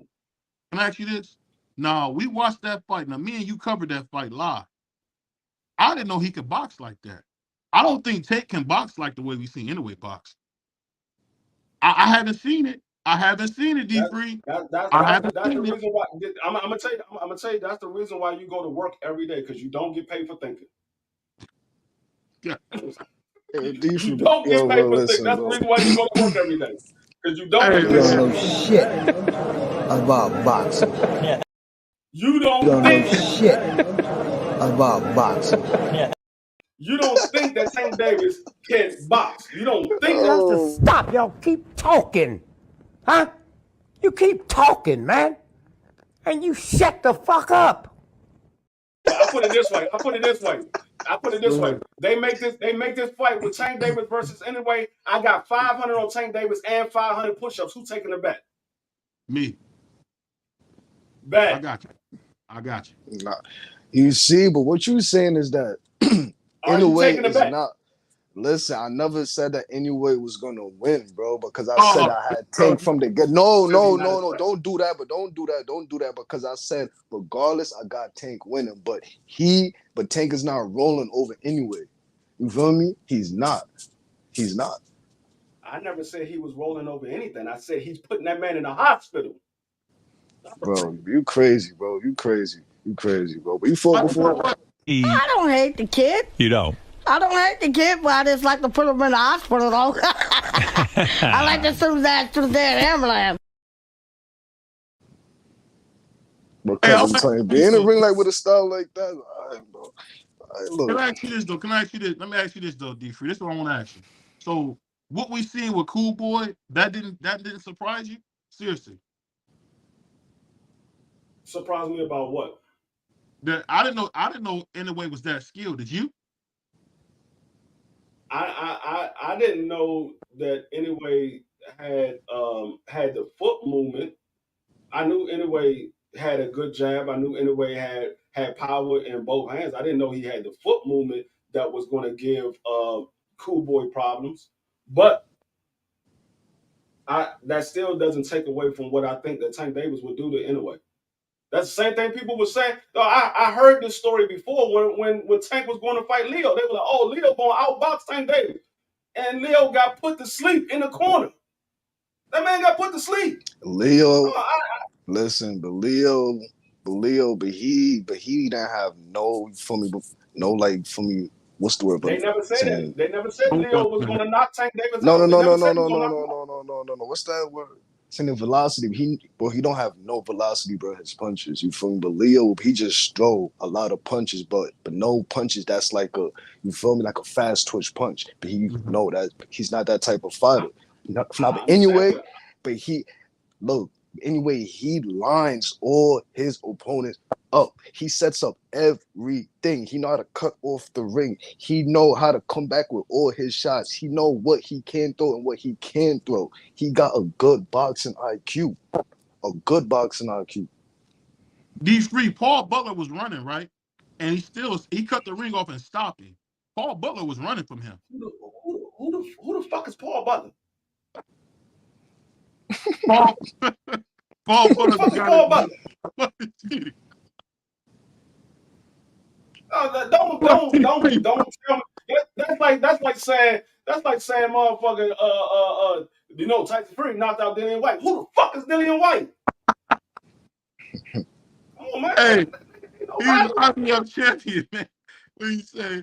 Get the F out of here. Are you serious? He said they both got knockout power. They can knock each other out. Anyway, gonna be on his bike after after the first solid shot from Tank, I swear. Anyway, gonna jump in and be like, oh. But see, I would think that, but in a way, I put like this. Donito Donaire is not that's an amazing win on your record to beat Donaire, bro. The Filipino can fight, bro. He can fight. I mean, and to have somebody break your face and you still win, I mean, that takes a lot of gut. That's a lot of sand right there. You gotta have some sand to do that, D3. Where's Inoue fighting Tank Davis at if they make this fight? In Japan. No, that's not happening. But I don't think that's happening. Yeah. That's not happening. That's not happening. I'm joking, man. But because $6 million ain't gonna move. It ain't gonna move Tank the way it moved Cool Boy. Because I think Tank I read something. He got $35 million from that fight. After taxes, I think. He after taxes he made like $35 million. I didn't know Tank was making money like that. Did y'all? Tank made good money. That was his biggest payday by far. But he makes good money. Tank brings in somewhere around $4 to $5 million every fight. Somewhere around after taxes. He took $35 million home. I'm talking about after taxes. Yeah, that's what I'm saying. He makes decent money. Like Tank Davis makes decent money after taxes. He makes somewhere around $4 or $5 million after taxes up until he got the fight with Ryan Garcia. When he got the fight with Ryan Garcia, that was his biggest payday by far. Yeah, I mean, and you know what's funny? I didn't know this, but I don't know if y'all heard this, but Tank and Ryan both took $1 million guarantee. Yeah, that's what PBC does. They give you a small guarantee because they want you to get the big money on the back end. $1 million? That's what Earl Spence get all the time. He get 1.5 million guaranteed. He makes all his money on the back end. I know what I'm saying. I'll be honest. I didn't know the business in that way. I'm just saying I didn't know they was only getting $1 million guaranteed and come out there with 35. That's what PBC does. They give you a small guarantee so you get more money on the back end. Because if they give you a bigger guarantee, that money on the back end looks small. Because if they give you a $15 million guarantee, they gotta get their $15 million back, and then whatever's left off that back end money, that's what you get. But if you get a small guarantee, all of that money, 99% of that money is yours on the back end. Oh wow. He said, I'm gonna say this to my man podcast. He said, I'm gonna say this: if Crawford get the Canelo fight, we're gonna see Inoue versus Tank. I'm gonna tell you this: when Steven Espinoza, only person we haven't heard talk about that fight with Inoue is the great Al Heyman, but we never hear Al Heyman talk about any fights. But I think if we get the Inoue fight, that'd be $2 million. That'd be $2 million. I'm gonna tell you like this: as long as Bob Erm is alive, he's going to keep Inoue away from Tank Davis. Bob Erm is not trying to ruin that fucking money from overseas. He's going to keep him away from Tank Davis. That's why Bob Erm is trying to not make this fight with fucking Loma. He's not trying to make that fight. He's like, man, I'm not doing no business with Tank Davis. He see what Tank Davis is doing. And back in the day, it was the best time to fight Tank Davis because Tank Davis was still learning. Now Tank Davis, 28 years old, about to be 29. All the ring IQ, all the experience he got, you ain't putting your upcoming star in the ring with no Tank Davis. You trying to get them man's short line early. I give you that. He said, I'm sorry. Josh said, I'm sorry. It makes sense. He said, I'm sorry, Cool Boy ain't hitting like Tank, shaking my head. Respectfully, Tank would do Inouye dirty, shaking my head. I just don't. I don't know. I could be wrong. It just seemed like Inouye just seemed like a bad dude. You know what it is, man. Free when you see a guy step to 122 and say, "Give me the best guy there," right? And then the next fight is gonna be for undisputed, and then I want Robeisy next. Like, okay. I mean, I'm gonna tell you this. Now that's a good fight. Robeisy and Inouye, that's a good fight. That'd be a great fight. Yeah, that's a good fight. But I'm gonna tell you this. Go back and look at the Inouye versus Cool Boy fight. Inouye wasn't going for the knockout until he felt that Cool Boy couldn't punch. He was staying away from Cool Boy punches. Once he felt that Cool Boy couldn't punch, that's when Inouye went in and he started throwing more punches. He started putting more velocity on his punches. As he should. Yeah, but I'm just saying. That's smart fight. He's not doing that shit with Tank Davis. He's not doing that shit with Tank Davis. You ain't putting you won't stay away from Tank Davis, bro. Hey, D-Free, I don't think nobody's doing that with Tank Davis, my brother. That's the point that I'm making. That's the point that I'm making. He's saying far away from Tank Davis. You know what? I'm gonna say this. D-Free, in this case, you might be right, but I don't think so because it's D-Free. And you know when it comes to D-Free, you don't know shit about boxing. So,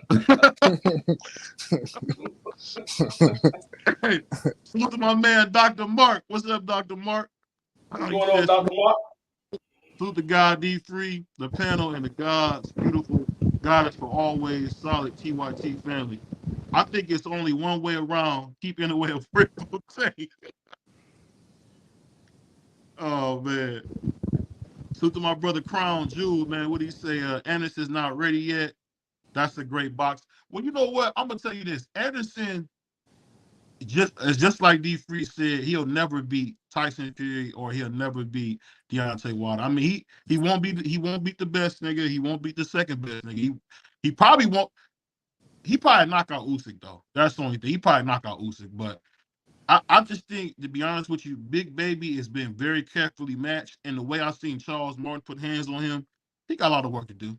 And I got nothing but love for the kid. I love the kid. I'm gonna tell you what I did learn from Usyk is he hits a lot harder than I thought he did. He hits a lot harder than I thought he did because the shots he was landing on Daniel after he got up, I was like, oh, I ain't never seen this type of power from Usyk before. That because he ain't do that with AJ. He wasn't throwing shots like that with AJ, but no. I guess with Daniel Dubois, he was like, man, fuck this, I'm going for broke. That man hit me in the stomach. I can't let that no more. I can't let that man hit me down there no more. Hey, I'll say this. He said Robeisy can punch. The thing about Robeisy, man, and D-Free brought this up early on, so I got to give him credit for this, but Robeisy ain't disciplined. He do good, but Robeisy forget the doggone game plan sometimes. Like in the middle of the fight, you be like, what is he doing? Like Robeisy, he can't do that versus Inouye, or Inouye will put him knock him out. I mean, you cannot forget the game plan. Robeisy, he has enough power to get Inouye respect. The problem with Robeisy is he going to stay disciplined. That man, he likes to fight. He forget about boxing. He just want to fight. But if he can stay disciplined, then he has a chance of beating Inouye. Yeah. But I'm going to be honest with you, brother. You're not going to beat Inouye playing games like Robeisy. And you know what's funny? Speaking of Gerald Anderson, he's like boo-boo. He played too many doggone games in the ring. You get in there with Tyson Fury or somebody like that. You mean Boots? I said Big Baby Anderson is like Boots. He played too much in the ring. Yeah, you said boo-boo. I mean, you mean Boots. I mean Boots, yeah. Boots played too much in the ring. And I'm telling you, D-Free, I told you early, that boy Boots is going to bed, man. He going to fight somebody, be in there playing and get knocked out. And that's not me. forgetting. Yeah, I mean, That's he me, very but I'm gonna well. fight Boots. Watch, I'm gonna drop his ass too. He very well could, because he can go in there and underestimate him. I just don't think he'd do that against the top level guys. I think he does that against those guys that he's better than. I don't think he'll do that against the top level. Now, he very well could do it. I don't personally know the man. He very well could do it. I'm just going by what I see. He's in there with. He don't do that the first couple of rounds. Once he realized that you don't have the speed that he has, you can't punch as hard as he punched. That's when he starts playing around. But because even when he was fighting Villa, he wasn't playing around until the end. He started playing around. Be free. You've been in boxing a long time, bro. You know that when niggas be in there playing, they get beat up. You know that. You know, be free. Yeah, they do. Everybody except for Boots. Oh my God. Let me ask you this. So now Boots is better than James I'm Tony. saying they normally they do. Boots hasn't. Name a fight that Boots lost around. You know boxing. Name a fight that. I know that. But name a fight that Boots lost around. he hasn't been in one. Okay, so he doesn't get beat up. So normally they do. He hasn't yet. I'm saying he won't. He just hasn't. Normally they do. All I'm saying is, hey, John, you see how D-Free's a politician? He know better than that, bro. Like, what you talking about? No, I said normally they do. He just hasn't yet. He just hasn't. All I can do is go by what I see. I can only go by what I see. Right now, he hasn't lost a round in his pro career. He hasn't lost a round. I'll put it like this. When I seen James Tony play around and get knocked out, anybody can get knocked out. And I think, and this is me, you tell me if I'm wrong, I think James Tony is one of the most talented guys ever put on the boxing gloves. One of the best ever. One of the best. I think he's an all-time great. James Tony might have been. He was almost on the level. He should have been number one pound for pound. He was almost on the level of a heavier Sweet Pea with his movement and stuff like that. He reminded me of a heavier Sweet Pea. He wasn't as good as Sweet Pea, but he had the agility that Sweet Pea had. The only difference is Sweet Pea was more fluid with his. Now, but James Tony could stand right there in front of you. He had the head movement where you couldn't land a punch. He'd just stand there and just move his head, and you wouldn't be able to land a shot. But he did that with Roy Jones and got his ass dropped. And he did that with everybody. Listen, man, in that time and era, nobody did what Roy Jones and James Tony did. They both is the best, one of the best of them.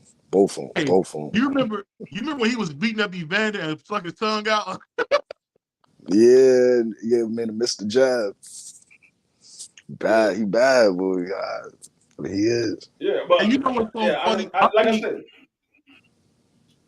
No, I was just saying. I mean, until he get beat up, like I said, usually they do. You go in there playing, you usually do fuck around and get beat up. But like I said, now, I mean, up until James Tony got it done. I just want to make sure that James Tony got beat. We were saying the same thing about James Tony.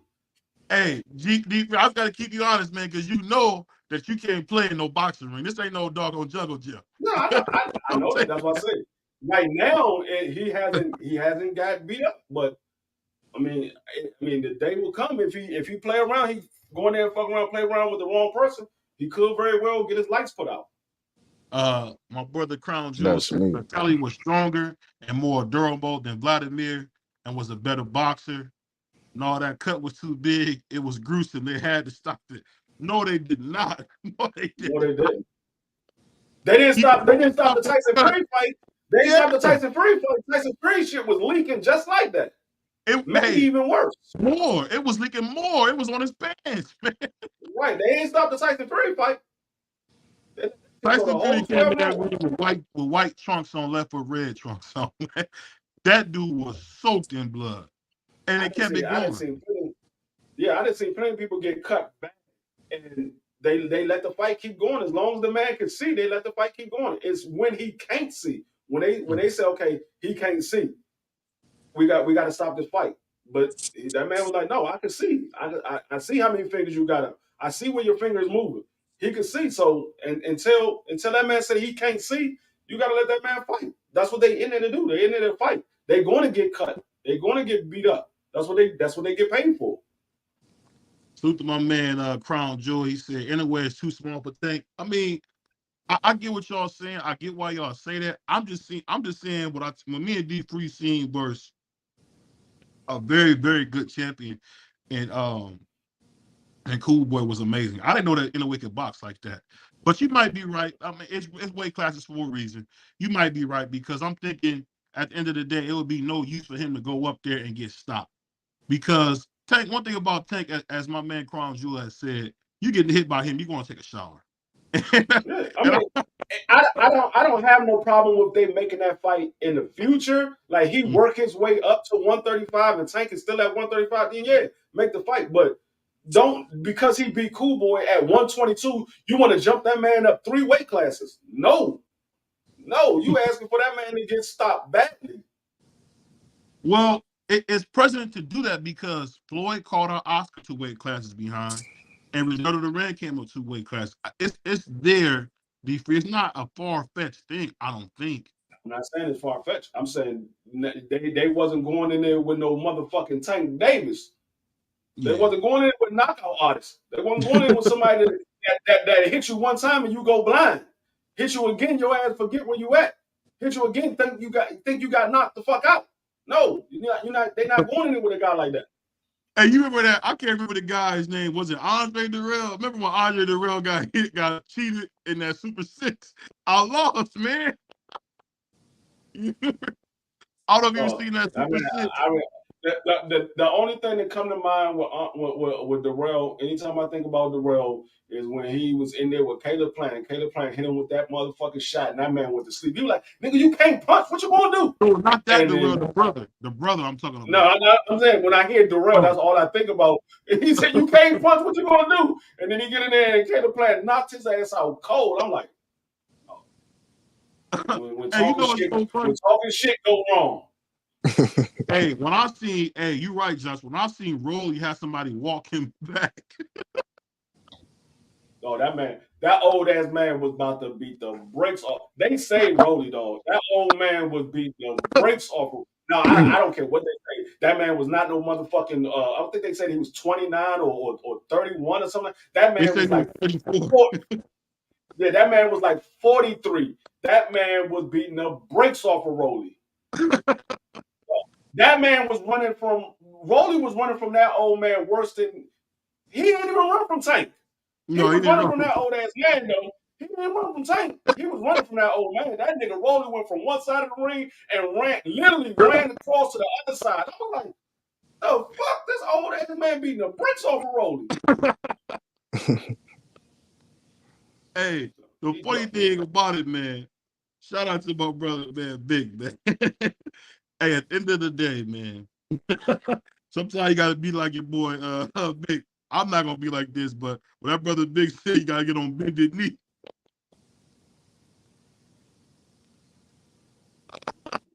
Hey, you missed that job. That boy Big 6, man. But I'll say this, you know. I'm thinking this is talking about this tape thing. I'm thinking like, I guess you gotta get on bended knee, boss. Whoa. No, that nigga said no. He said if Earl Spence win, then I'm gonna bend the knee. Hey, what? And he had his cap backwards too, man. So, Hey, yo. Hey, bro. He did. Hey, yo. He had his cap backwards. Nah, B, yo, you freaky, bro. You freaky, bro. That man was like this. That man said, man, fuck. If the nigga win, then I'm just gonna bend the knee.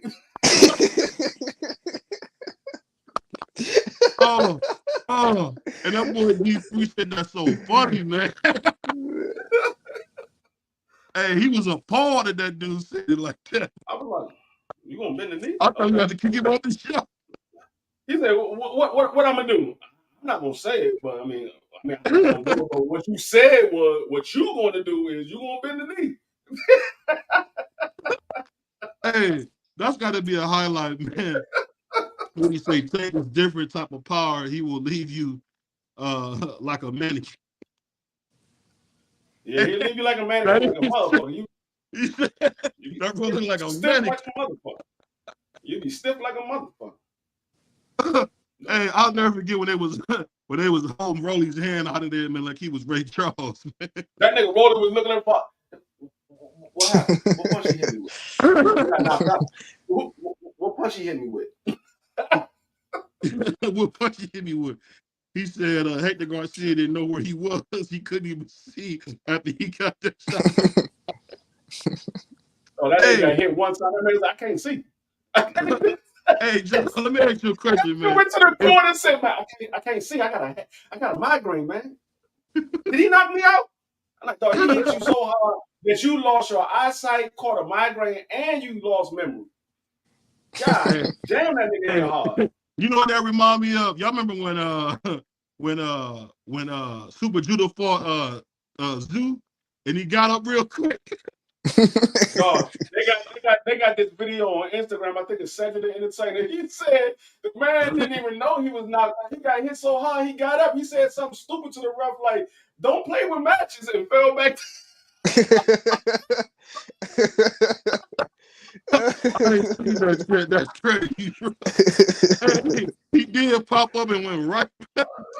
That nigga popped into the ref. He was like, "What the fuck wrong with you?" And it fell right back down. I was like, "Damn, dog, you should take your time getting up next time, dog. Take your time getting up." Hey, that was so funny, man. The thing that always get me free is like he just popped up like.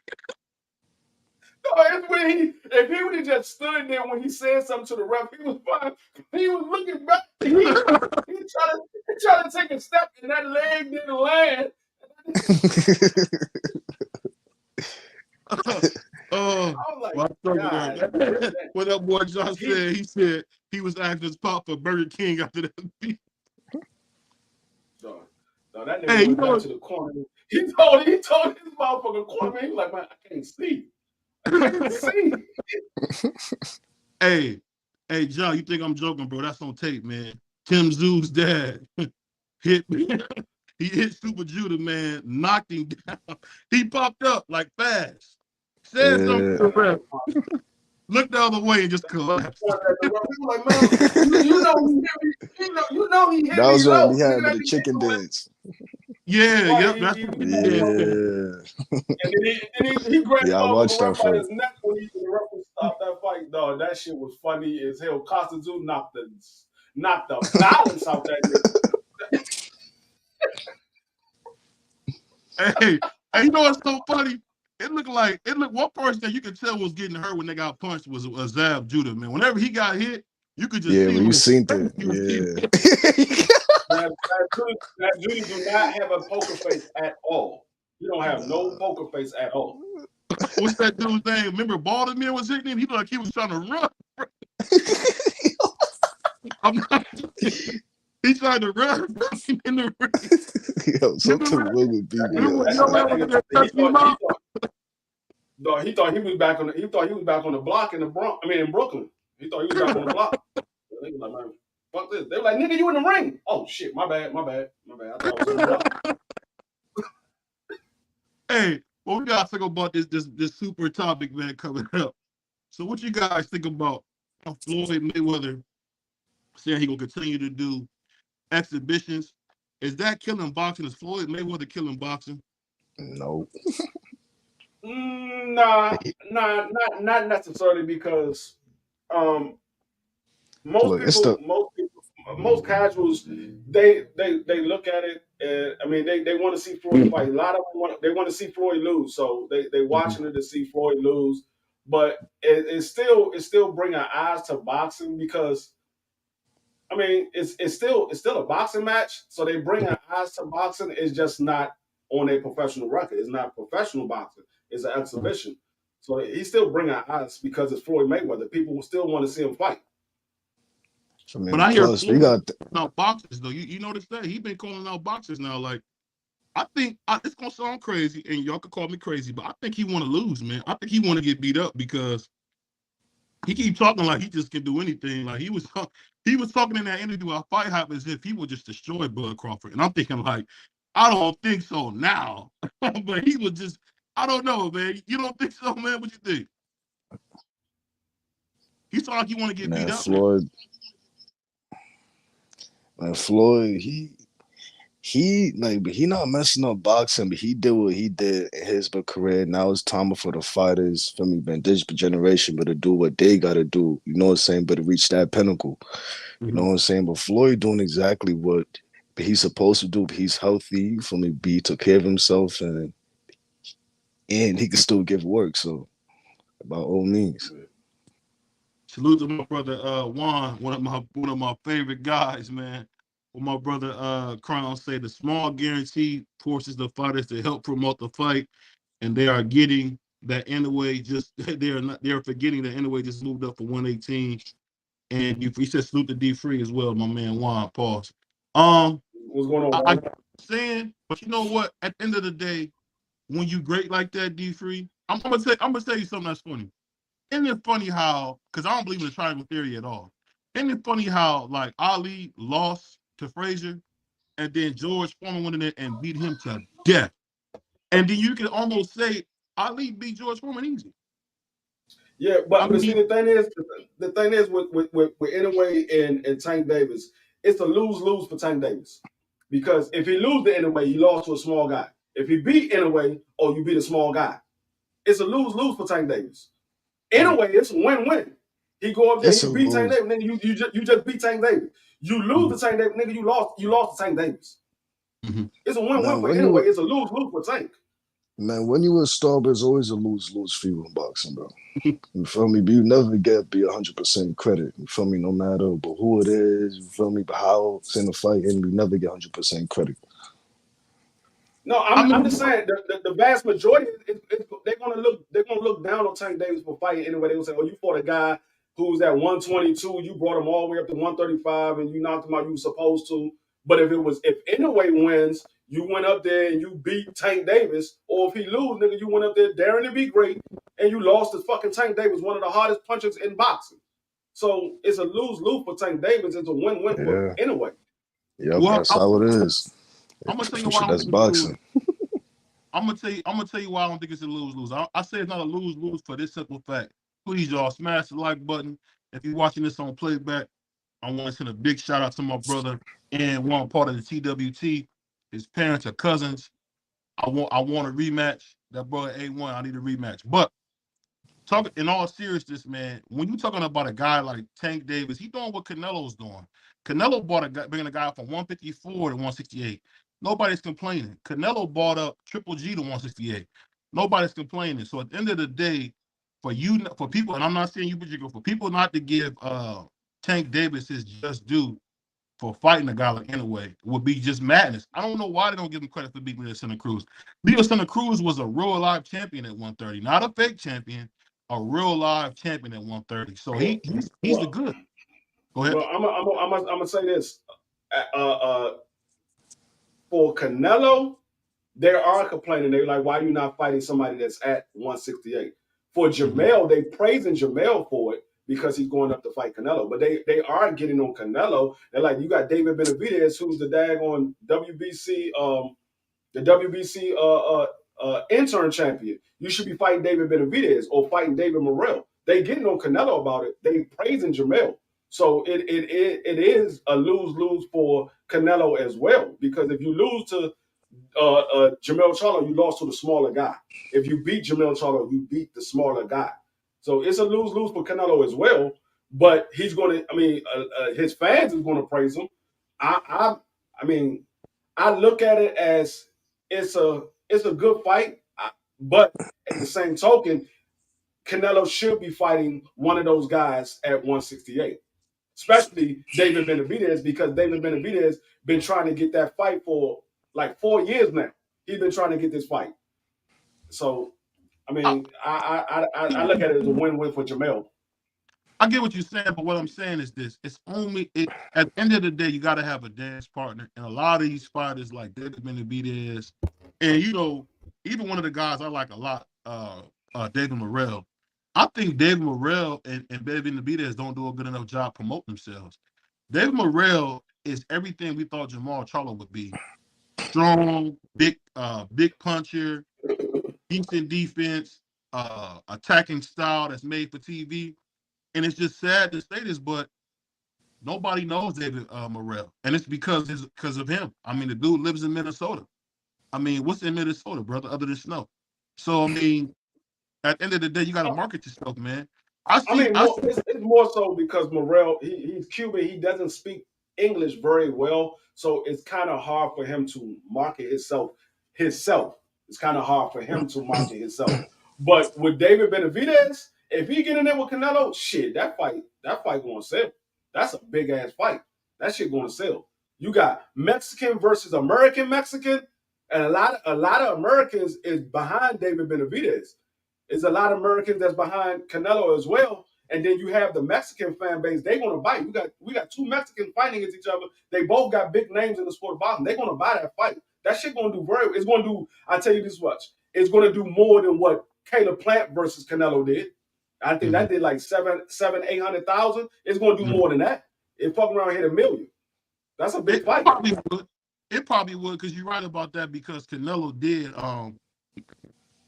sell 300,000 with John Ryder. So you might be right. He said he also does that after he breaks down the box. Boots is very smart. I mean, Crown Jew, one thing I'll tell you, I'm not disagreeing with that. I'm trying to tell you what I'm seeing, and what a lot of people are seeing, is that Boots plays too much. He almost wrong get his head kicked. Like, this is not a game. He was in there, he be in there playing like he's like at home or something on the sand yard. And I'm telling you, he gonna run into somebody that's gonna knock him the F out, bro. And I just believe that, because you can't play in the ring. That's enough. Yeah, he very well could fuck up and play around with the wrong person and get knocked out. But like I said, usually Boots come in the fight and he's on the game plan. It's once he realizes you can't do nothing with him, that's when he starts playing around. But I don't think he'll do that with the elite level of fighters. I think he does that with the lower level. I don't think he might do it with the elite level. I don't know. He hasn't fought none of them yet, but I just don't think that he would. I don't think he'll have time to do it. This is what I say. You know, I used to hear this from my mother all the time. What you do at home will show out. And at the end of the day, bro, what you do at home will show out, man. At the end of the day, Boots being there playing, I get what you're saying. Juan, bro. But he be in there playing, dude. And this is not, I'm telling you, you can play a lot of sports, but you can't play boxing. I mean, you can't play boxing. Man, I remember one time I went to a gym, and this little guy, I'm thinking, he like 5'8", 5'9", little guy. So I'm like, okay, I'm gonna try one of them little punch challenges, man. He punched me, man. I almost threw up. So at the end of the day, hey, you can't play no boxing, man. I mean, he was a little guy. He about 5'8", 5'9", man. He hit me in the stomach. I almost threw up, bro. So at the end of the day, just imagine what he would do if he was serious. So I'm not. I mean, like I said, he very well could get caught with a good shot playing around like that.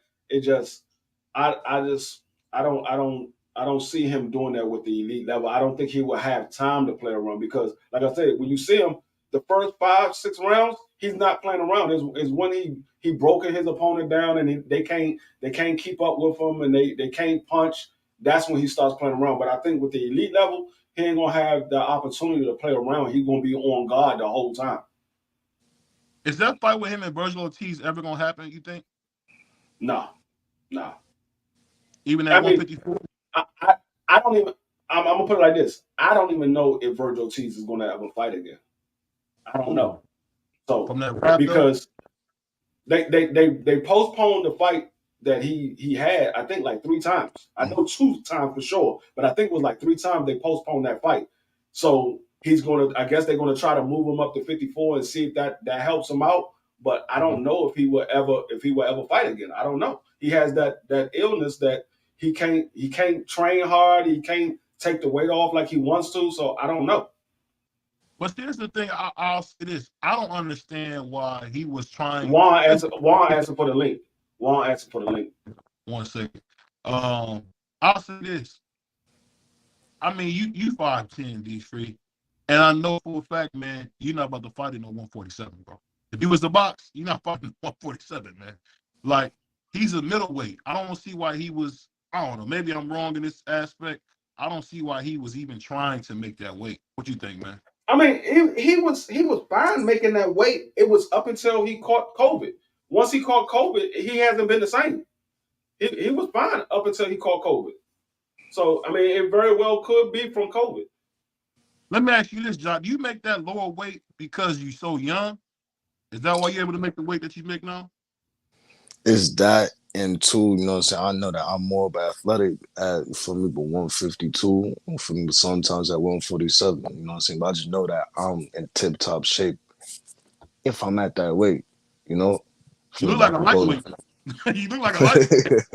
Yeah. I mean, for the most part, with boxers, you tend to be at a smaller weight at a younger age. When you get older, and then when you're older, you usually end your career at a heavier weight, is because you can't take the weight off like you used to because of the age. The age doesn't allow you to take the weight off like you used to. So you tend to end your career at a heavier weight because you can't take the weight off like you once did when you was younger, because your metabolism, your metabolism is different, and your body fat, your body stores more fat as you get older. So you can't take all that fat off like you want to.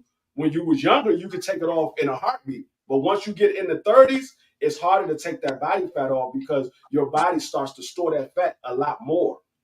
Yeah, he right. Cause me, man, I would shed about 5 pounds in a day, easy. I used to.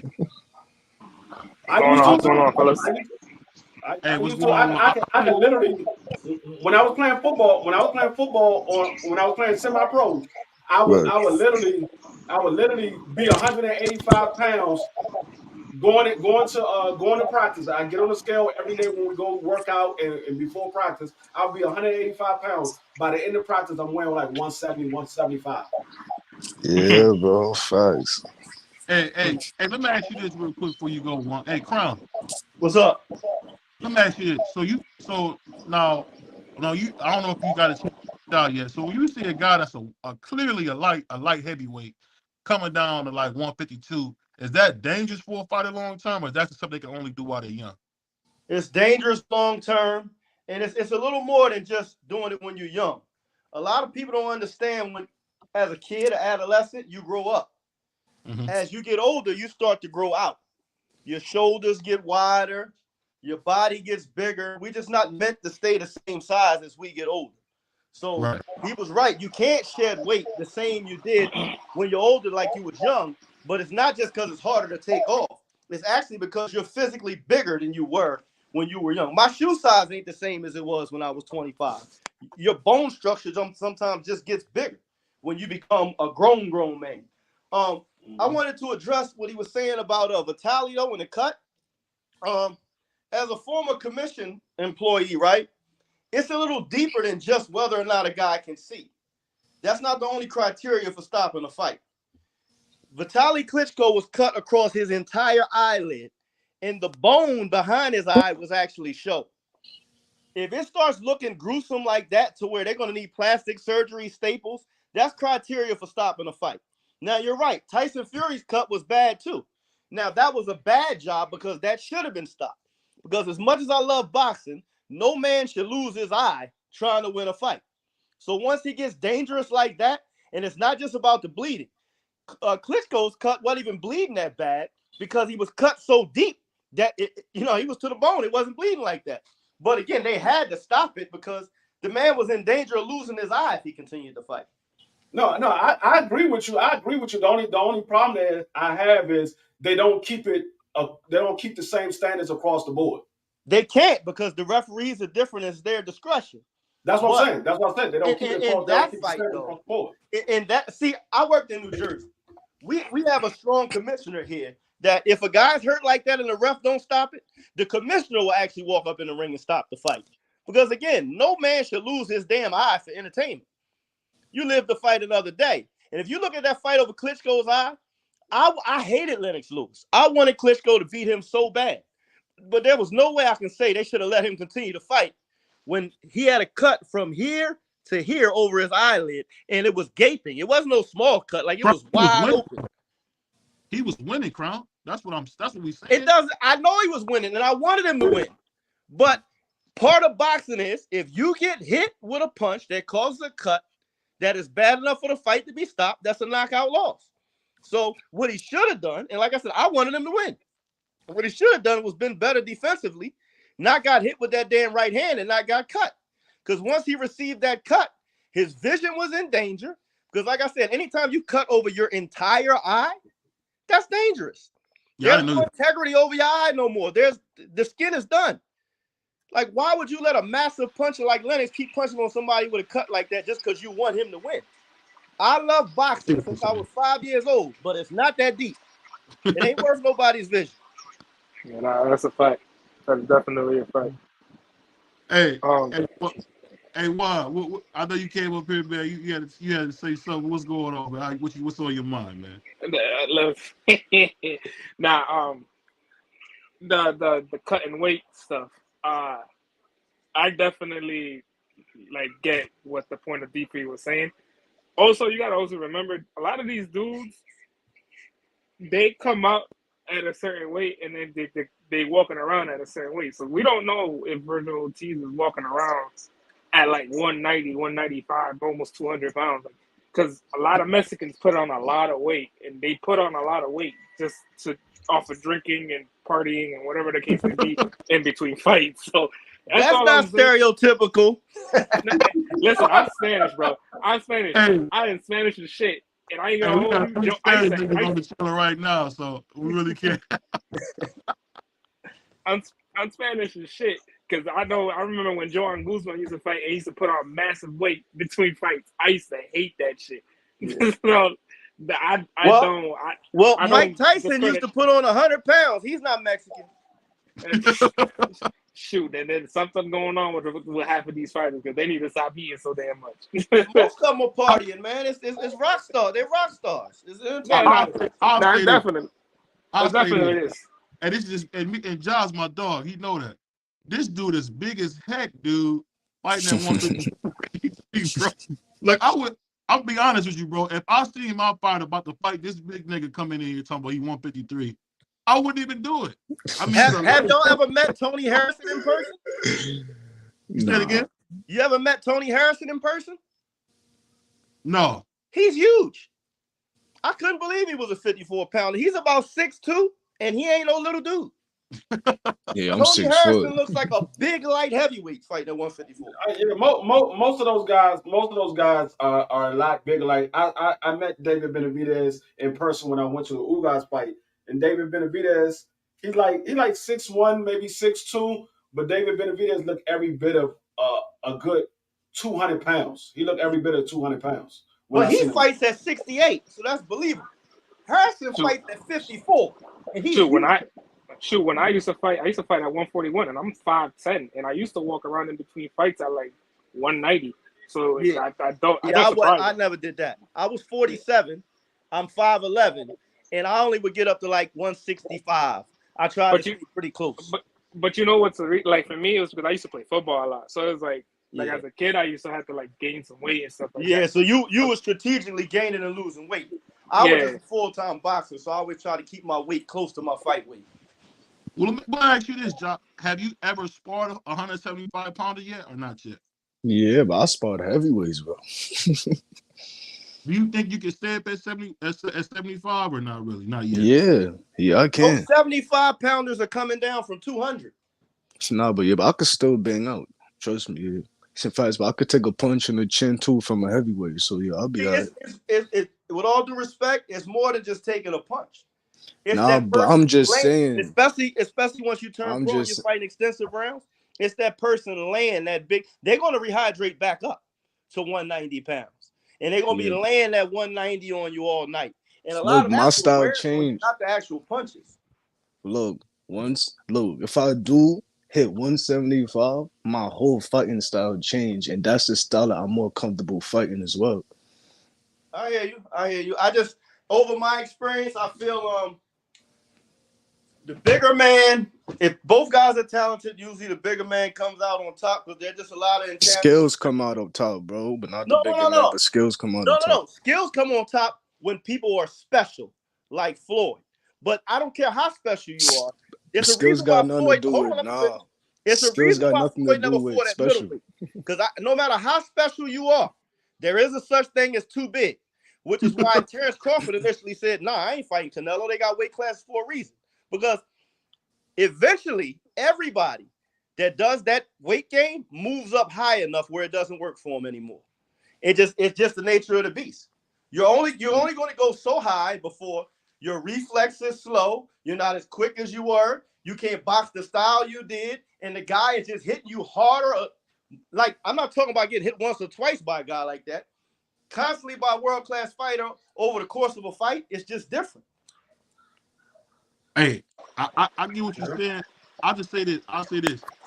When I watch my brother John, man, I want y'all to follow my man John on Instagram. This dude is a terrific young fighter, man. Slick. No, I don't doubt that at all. I believe in him.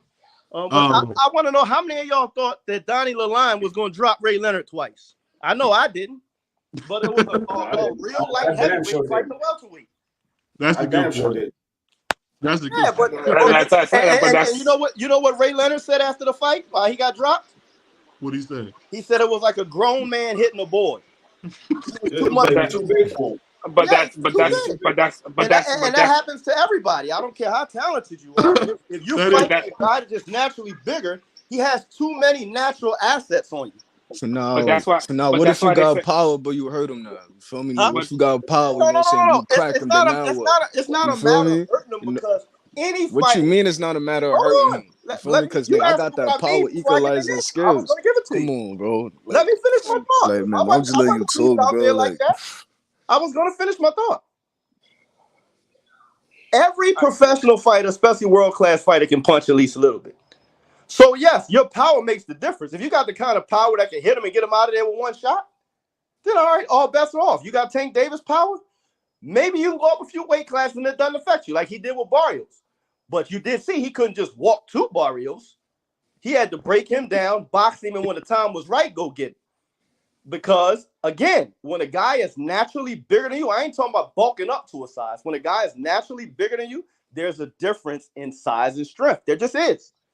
I mean, I've been looking at it for almost 40 years, 37 years in boxing. There's just there are weight classes for reasons. Now, you're talking how you're supposed to talk because you're a fighter.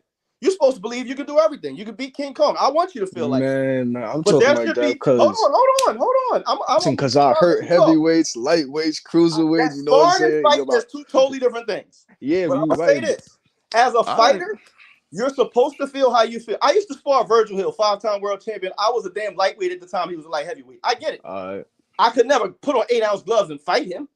It is different.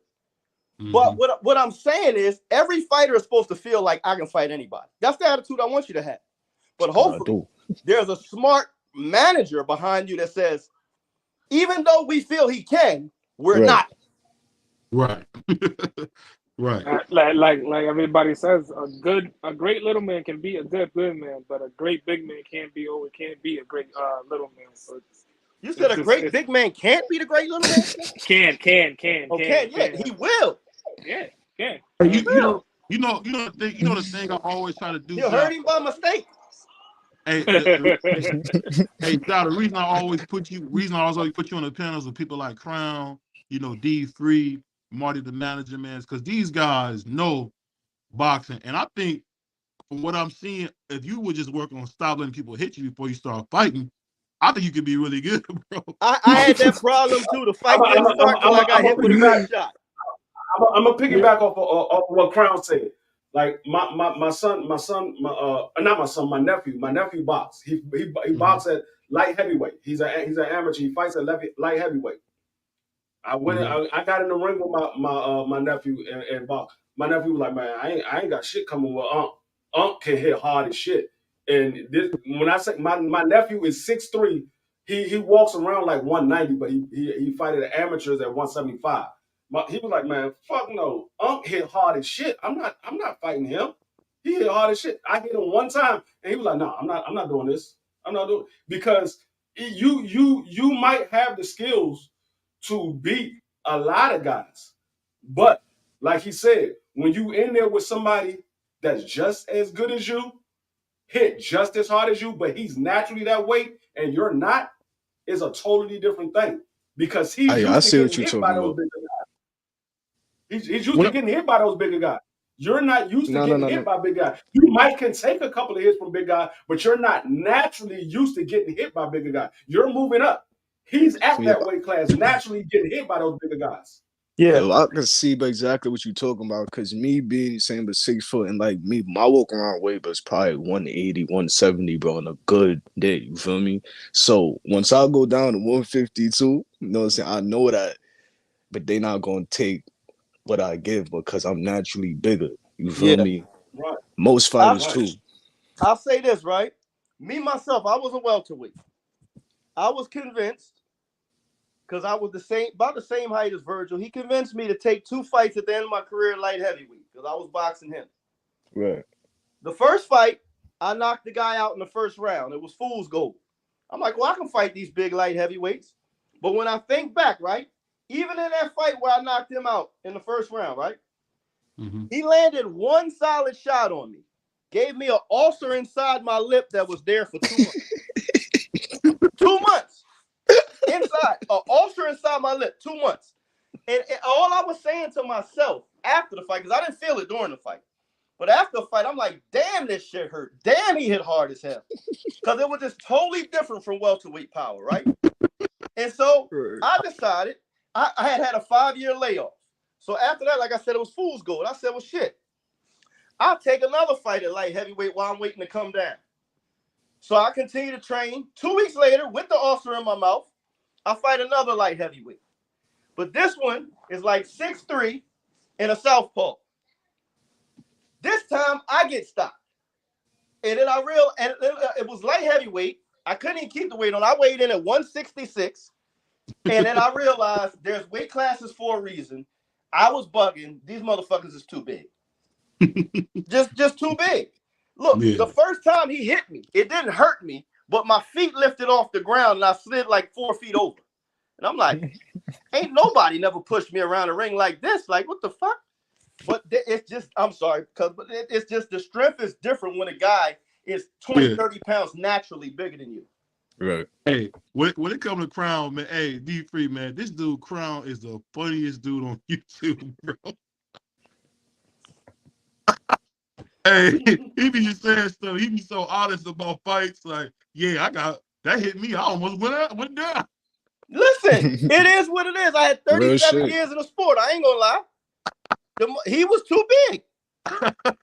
Look, I hit him and hurt him first. Yeah. All that shit did was make him mad. It's like hitting Arthur Terminator when he get hit. He like, oh my God. Look, you made me bleed my own blood. Nobody makes me bleed my own blood. Listen, I cut his mouth with a jab, and I had him like blinking. I said, "Oh, I got him." That motherfucker hit me back. I flew across the ring. I said, "Well, goddamn." That man had that Ivan Drago strength. What the hell? I was a blown up welterweight trying to fight at light heavyweight. I just should have never been in there.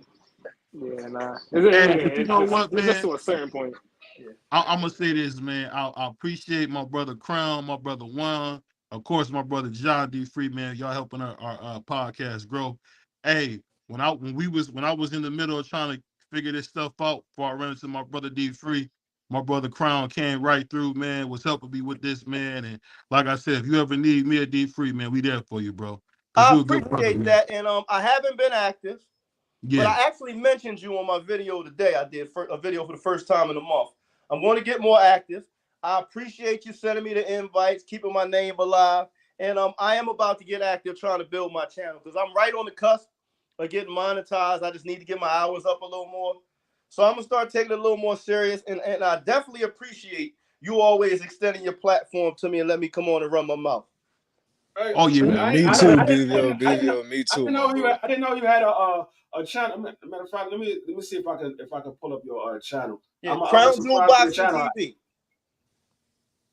All right, Crown View Boxing TV. All right, I'm gonna pull you up. I'm gonna subscribe. I didn't know you had a channel. I appreciate that, man. All the support I can get, I appreciate it. And I'm not one of them dudes that can't tell he's wrong. You know what I mean? I welcome criticism as well. Yeah, but all he talk about is making tacos and drinking beer. So I ain't Mexican, so I don't talk about no damn tacos. But hey, You know what? I'm gonna leave that alone. Beer. I'm gonna leave it alone because you almost got one today. I'm gonna hey, leave listen, it alone though. Listen. I done told this man already. My mom is black. I grew up on fried chicken and collard greens. I just happen to be named after my Puerto Rican father. Tell him your name, bro. Tell him your name. I got the most Spanish name ever, and I don't speak no Spanish. My name is Julio Sanchez Jr. Hey, I'm right there with you. I'm right there with you. My father was Puerto Rican. My mother was black and Indian. I don't speak not near lick of Spanish at all. Yeah, I tell people I'm African. No, I got family in Puerto Rico. My mother calls and talks to them. I don't know nothing that they saying. Yeah, I went and visited my cousin in Puerto Rico a couple years ago, but yeah, I don't speak no Spanish, bro, none. I remember I fought in Washington D.C. right outside, and there was a whole lot of Spanish people there. And they announced my name. The crowd went crazy. Everybody's coming to me, talking to me. All I kept saying was "see." I had no clue what the hell they were talking about. There's a lot of Spanish people out here in DC. A lot. Yeah, every word out my mouth was "see, gracias, see." Damn, man. So I'm like literally the only Spanish man here. That's what I'm saying. I mean, nah, bro, but I'm Panamanian, bro. So you feel me? Hey. I feel you. Like I told y'all in the chat, and I told these brothers here, I'm the only black man. That's why I get persecuted, man. First of all, you get persecuted because you be on Teo. You be on Teo's back. Stop playing. Hey, BVO, my mother's darker than you, just for the record. I know it, but guess what? You ain't the Asiatic black man like me. Hey, listen, I'm gonna drop some science on you real quick. Where do you think Puerto Ricans derive from? Hey, Africa. But before you go into all that. Hold on. All you gotta do is listen to the drums. Hold on one second. They African, brother. Crown, hold on 1 second. Before you finish that, say something for the people for next time. It's your boy BBO. It's your boy D3. It's your boy Crown Jewel, man. My brother Juan. My man Jaja, the next middleweight champion. We out of here, man. Yes, sir. Appreciate y'all, man. Y'all have a love, bro. Love. You want to cut me off before I expose the Ricans?